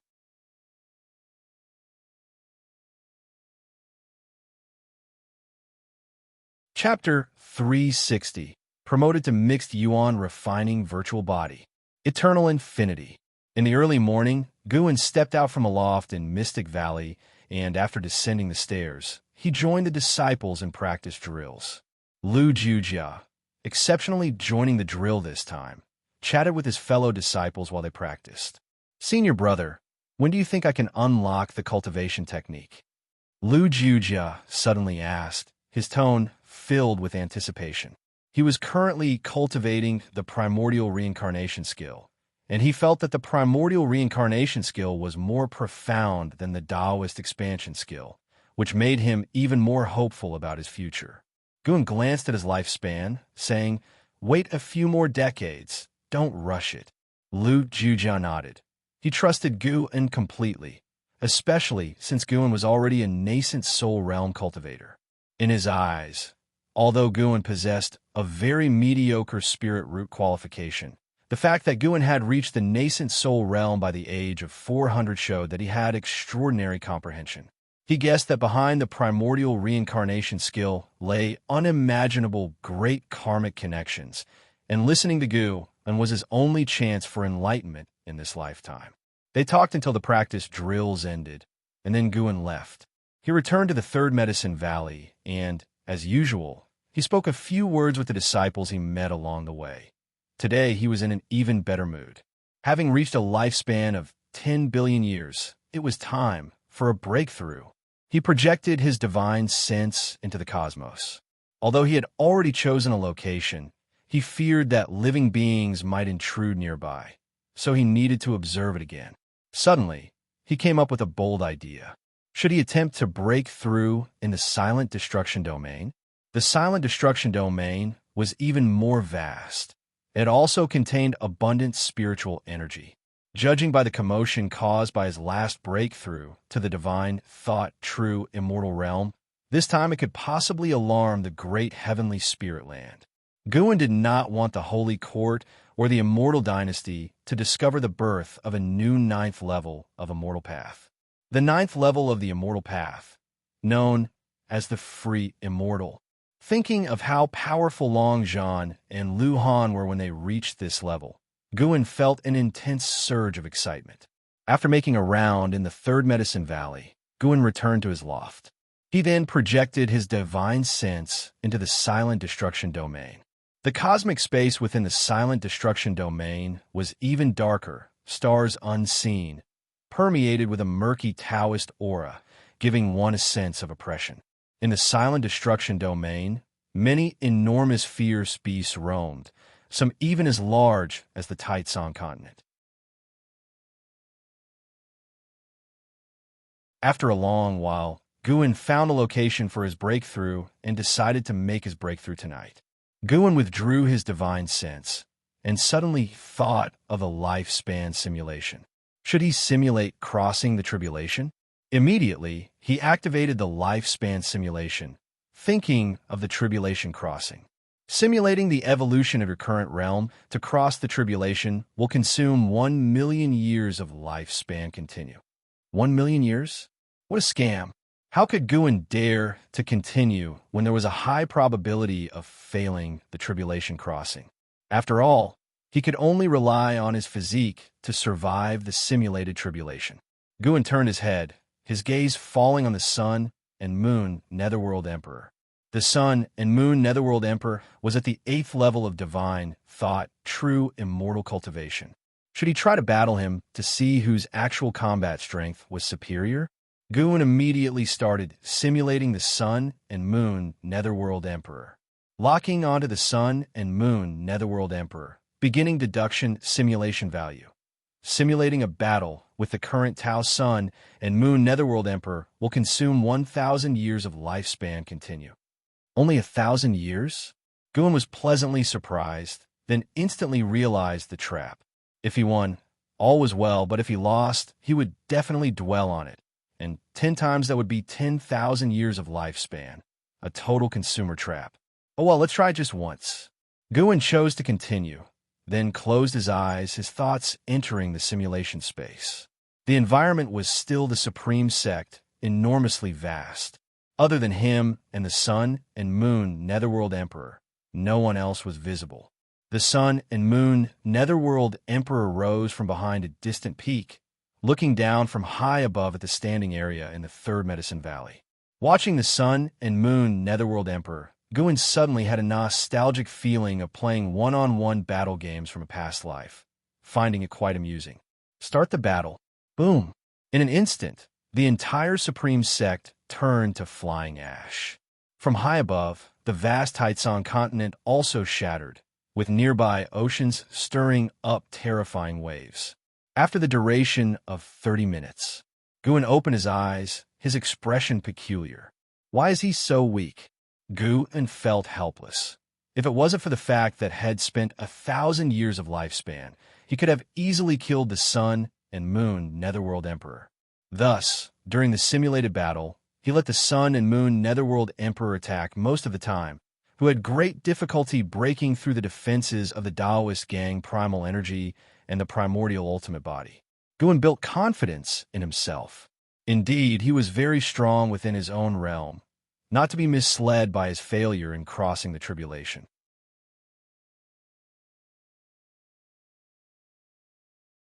High-level cultivators all have significant backgrounds, and crossing the tribulation certainly isn't reliant on one's own power alone. Moreover, the heavenly tribulations Guin faced were stronger than those of his peers, evident just from the name of the tribulations. Guin calmed his feelings, closed his eyes, and dozed off in his chair, waiting for nightfall. In the evening, Guin left the Third Medicine Valley, his departure done openly, and also through the teleportation array, leaving the valley's disciples without doubts since he often visited other medicine valleys. After arriving at Mystic Valley, Guin stayed for a while before leaving. He walked through the forest for an hour before vanishing into thin air. He performed the ultimate Taoist invisibility, turning himself into nothingness, and left the cosmos at full speed. Upon entering the silent destruction domain, he flew towards the location he had previously chosen. Soon, he landed on a meteor, with other various-sized meteorites in the distance. The meteor he was on was situated at the edge of the meteor cluster, quite inconspicuous. The moment he landed, Guin activated the lifespan barrier. Then he finally breathed a sigh of relief and comfortably sat in meditation. He did not start upgrading immediately, but instead looked into the distance, sensing the surrounding rule forces. He found that the rule forces here were very similar to those around the divine origin great heaven and earth and the primordial great heaven and earth. Could all great heavens and earths be encircled by the silent destruction domain? Or was the universe initially a silent destruction domain scene, with the great heavens and earth being born later? Guin delved into deep thought, and after a while, he finally pulled up his attribute panel. Name, Guin Lifespan, for 19/1, 030, 812, 376, Physique, Primordial Ultimate Body, Cultivation, 9th layer of Divine Thought, True Immortal Realm, 10 billion years of lifespan. The more he looked, the more exciting it was. First, let's upgrade the physique. Previously, he had used 20 million years of lifespan to upgrade the primordial karmic body to the primordial chaos body and then upgraded to the primordial ultimate body. This time, upgrading the primordial ultimate body would require at least another 20 million years of lifespan, right? Forget it. Let's go bold. Throw in 50 million years of lifespan. Physique not only affects qualification, but also impacts actual combat abilities. The stronger the strength, the higher the success rate of crossing the tribulation. Guin immediately infused 50 million years of lifespan into the primordial ultimate body. His lifespan abruptly dropped by a digit, falling to over 980 million years. A whirl of prompts crazily popped before Guin's eyes.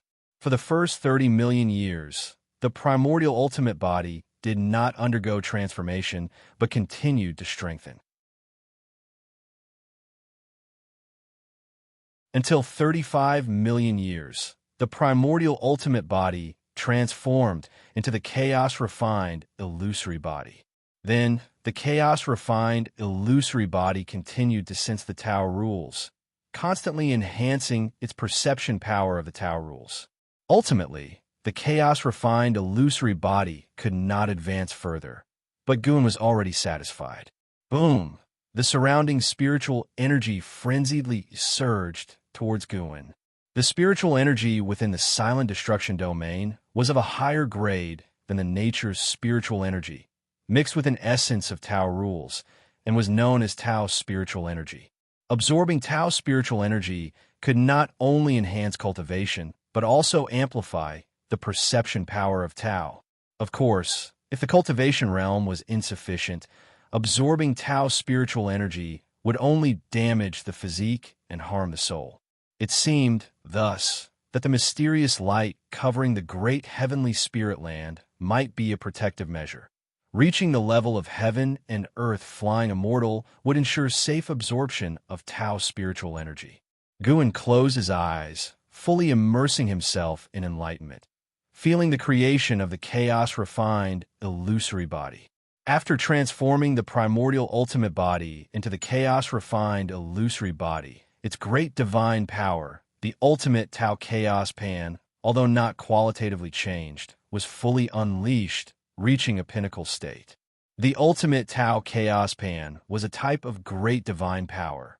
Guan had used it before in simulated battles, able to effortlessly crush the Sun and Moon Netherworld Emperor. If deployed at full power, it could even engulf the entire great heavenly spirit land. If Guan's cultivation was more robust, he could unleash even more terrifying might. As Tao spiritual energy furiously entered Guan's body, the cosmic space around him stirred up Tao winds, whimsical and wanton, shaking the distant meteor cluster. Just as this commotion started, Guan sensed many powerful divine senses and divine thoughts sweeping over. The weakest was from the realm of divine Immortal of wondrous Dharma. Sure enough, the silent destruction domain harbored numerous fearsome beings. As time passed, more and more divine thoughts appeared, signifying that he had alarmed the divine thought true immortals. Fortunately, those beings only used divine thoughts for observation and did not personally patrol. An hour later, Guan successfully cultivated the chaos-refined, illusory body. He opened his eyes to see that the lifespan barrier had consumed 5 million years of lifespan. Such a huge consumption. Guan again pulled up his attribute panel, looking at his main cultivation technique, the myriad creation limitless skill. Upgrading from the primordial chaos supreme holy skill to the myriad creation limitless skill had earlier cost 20 million years of lifespan. Guan now planned to throw in another 50 million years of lifespan.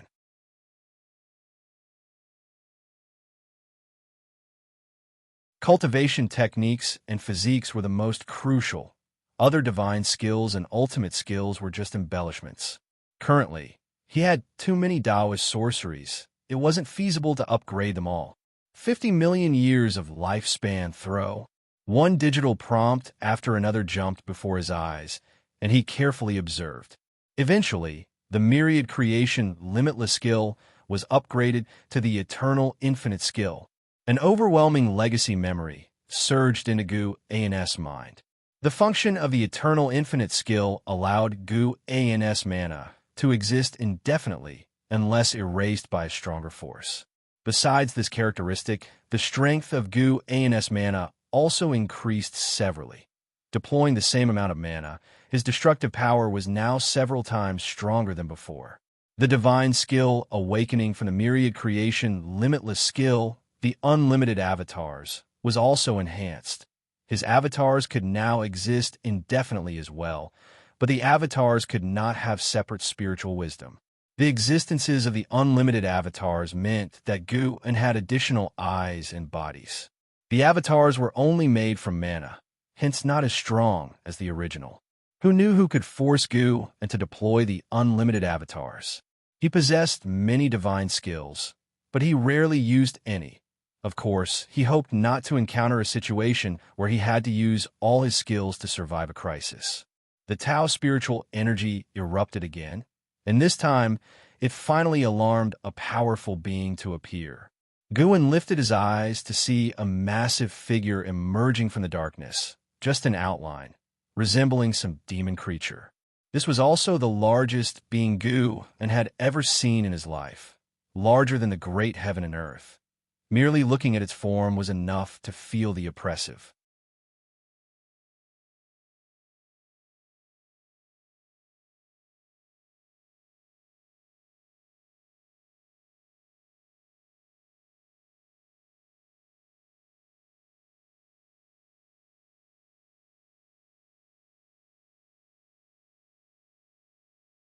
The Tao seed was more flexible than the flesh and soul and could merge with the laws of the great Tao without being repelled.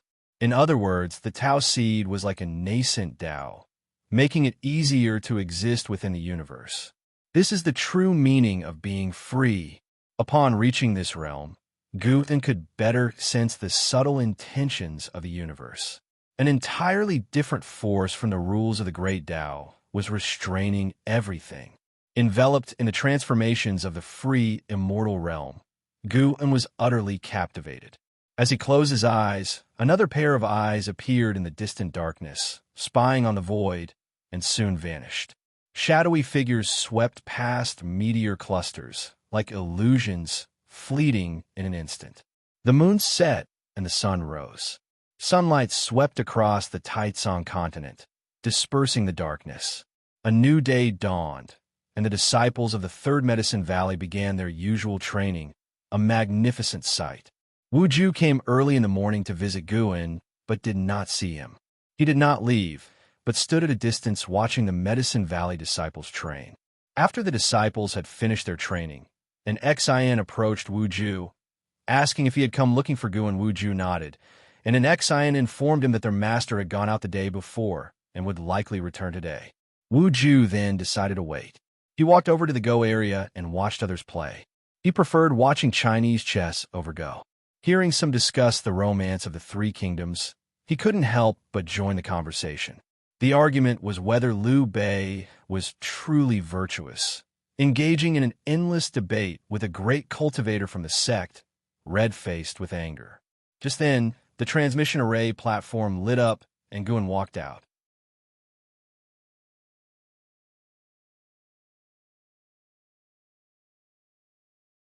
Chapter 362. The 419-year-old free immortal of the Nine Layers realm returning to Third Medicine Valley. An's face blossomed into a smile. In just one night, he had transformed from the ninth layer of the divine thought true immortal realm to the ninth layer of the free immortal realm, a groundbreaking change of strength. Had it not already been daylight, he would have wanted to continue breaking through. The breakthrough in cultivation level consumed nearly 50 million years of his lifespan barrier, leaving Gu-en with over 67 million years of life remaining. He felt there was still hope for a successful breakthrough. After reaching the free immortal realm, his perception of the great heavenly spirit land became clearer. He could confirm that both the Immortal Dynasty and Holy Court were harboring free immortals.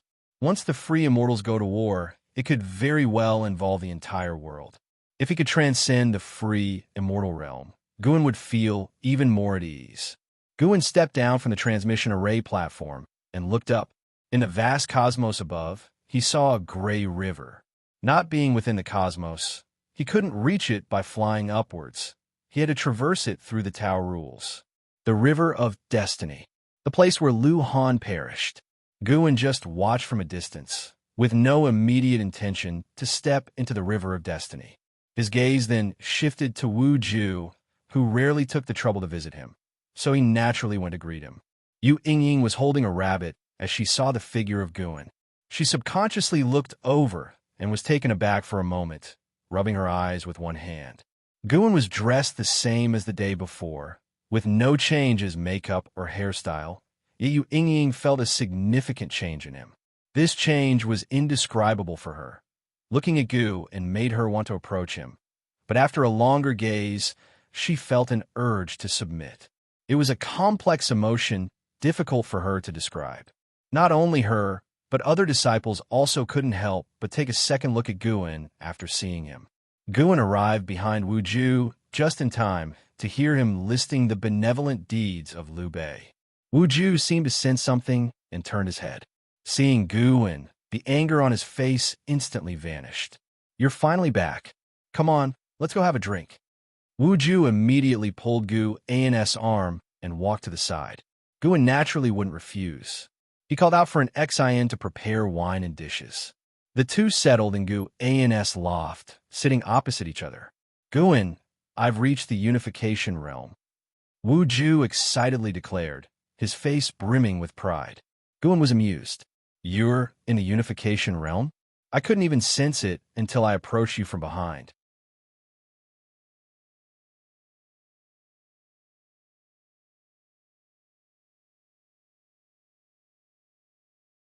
He certainly couldn't delve deep into the silent destruction domain.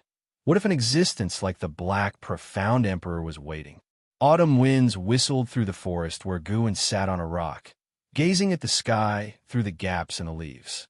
The blood-prisoned great saint lay beside him, while an Exian practiced the stepping path of age's step. Her movements were smoother than before, each step full of grace, catching even the blood-prisoned great saint's eyes. The blood-prisoned great saint also wanted to learn, but simply watching an Exian couldn't unravel the technique for him. He guessed that to learn such divine skills, personal guidance from the master was necessary. He didn't ask, understanding his current form was unsuited for divine skill cultivation. If he behaved well, he would eventually learn once 1,000 years passed. Guan's eyes turned to the sea. His covert action had still caused disturbances, with the factions from which he had stolen unable to find the true culprit, resorting to seeking help from the Holy Court. The Holy Court gathered the information and dispatched many of its cultivators for investigation. Gua heard some saying the affair might be related to the phenomena outside the heavens, even discussing the heavenly demons' conspiracies. It made him laugh and cry. The initial guesses were accurate, but later they veered off course. Nevertheless, he wasn't worried about being exposed. After all, he would no longer steal after this breakthrough, resuming his usual state to watch the world's changes with a smile. The only downside to a peaceful world is that with stable order, it's hard for those at the bottom to climb, and breaking the rules would easily invite trouble. The resources of the great heavenly spirit land had been divided among various factions. Any land nurturing heaven and earth treasures was always near a sect, with very few ownerless treasures left. Either they were guarded by a sect, or a great demon was watching them. Of course, compared to the turmoil of unrest, Guan preferred peace. Peace may have less opportunity, but it's not as dangerous. If not for the Holy Court establishing order, the seven-star spirit realm would have trampled the supreme sect before Guan could rise. It was the world's rules that kept the seven-star spirit realm from acting recklessly, their vile acts only able to be performed in the shadows. Guan's divine thought suddenly fell on Zhu Shi of Moonfall Divine Lake. In the vast world, only a handful of people he had physically seen could reach the peak longevity of 9,999 years before the Nirvana realm. And how the evil emperor Yang Jian, the blood-prisoned great saint Ji Xiaoyu, and Zhu Shi. Among them, the evil emperor, the sect hierarch of the ephemeris sect, was trapped under the immortal king crown and crushed by Guan. There surely were other individuals with a maximum longevity of 9,999 years in this world. They just hadn't appeared before Guan yet. Perception could not be used for lifespan detection. Guan saw Zhu Shi cultivating her cultivation level the same as the last time he saw her, with no hint of change. What heights will the Tai Chu swallowing Yuan body reach here? Guan was filled with curiosity. Within the great heavenly spirit land, ancient treasure bodies were rare. Above them were Taoist bodies, and higher still were holy bodies. The Tai Chu swallowing Yuan body was comparable to the primordial karmic body, exceeding even the holy bodies. In terms of physique alone, Zhu Shi was much stronger than in Hao and Yang Jian. Of course, physique was just one aspect of talent. Like in Hao, his intellect was equally remarkable. 9,999 years is the limit of longevity for the human race beneath the Nirvana realm, but it doesn't necessarily mean the limit of their gifts.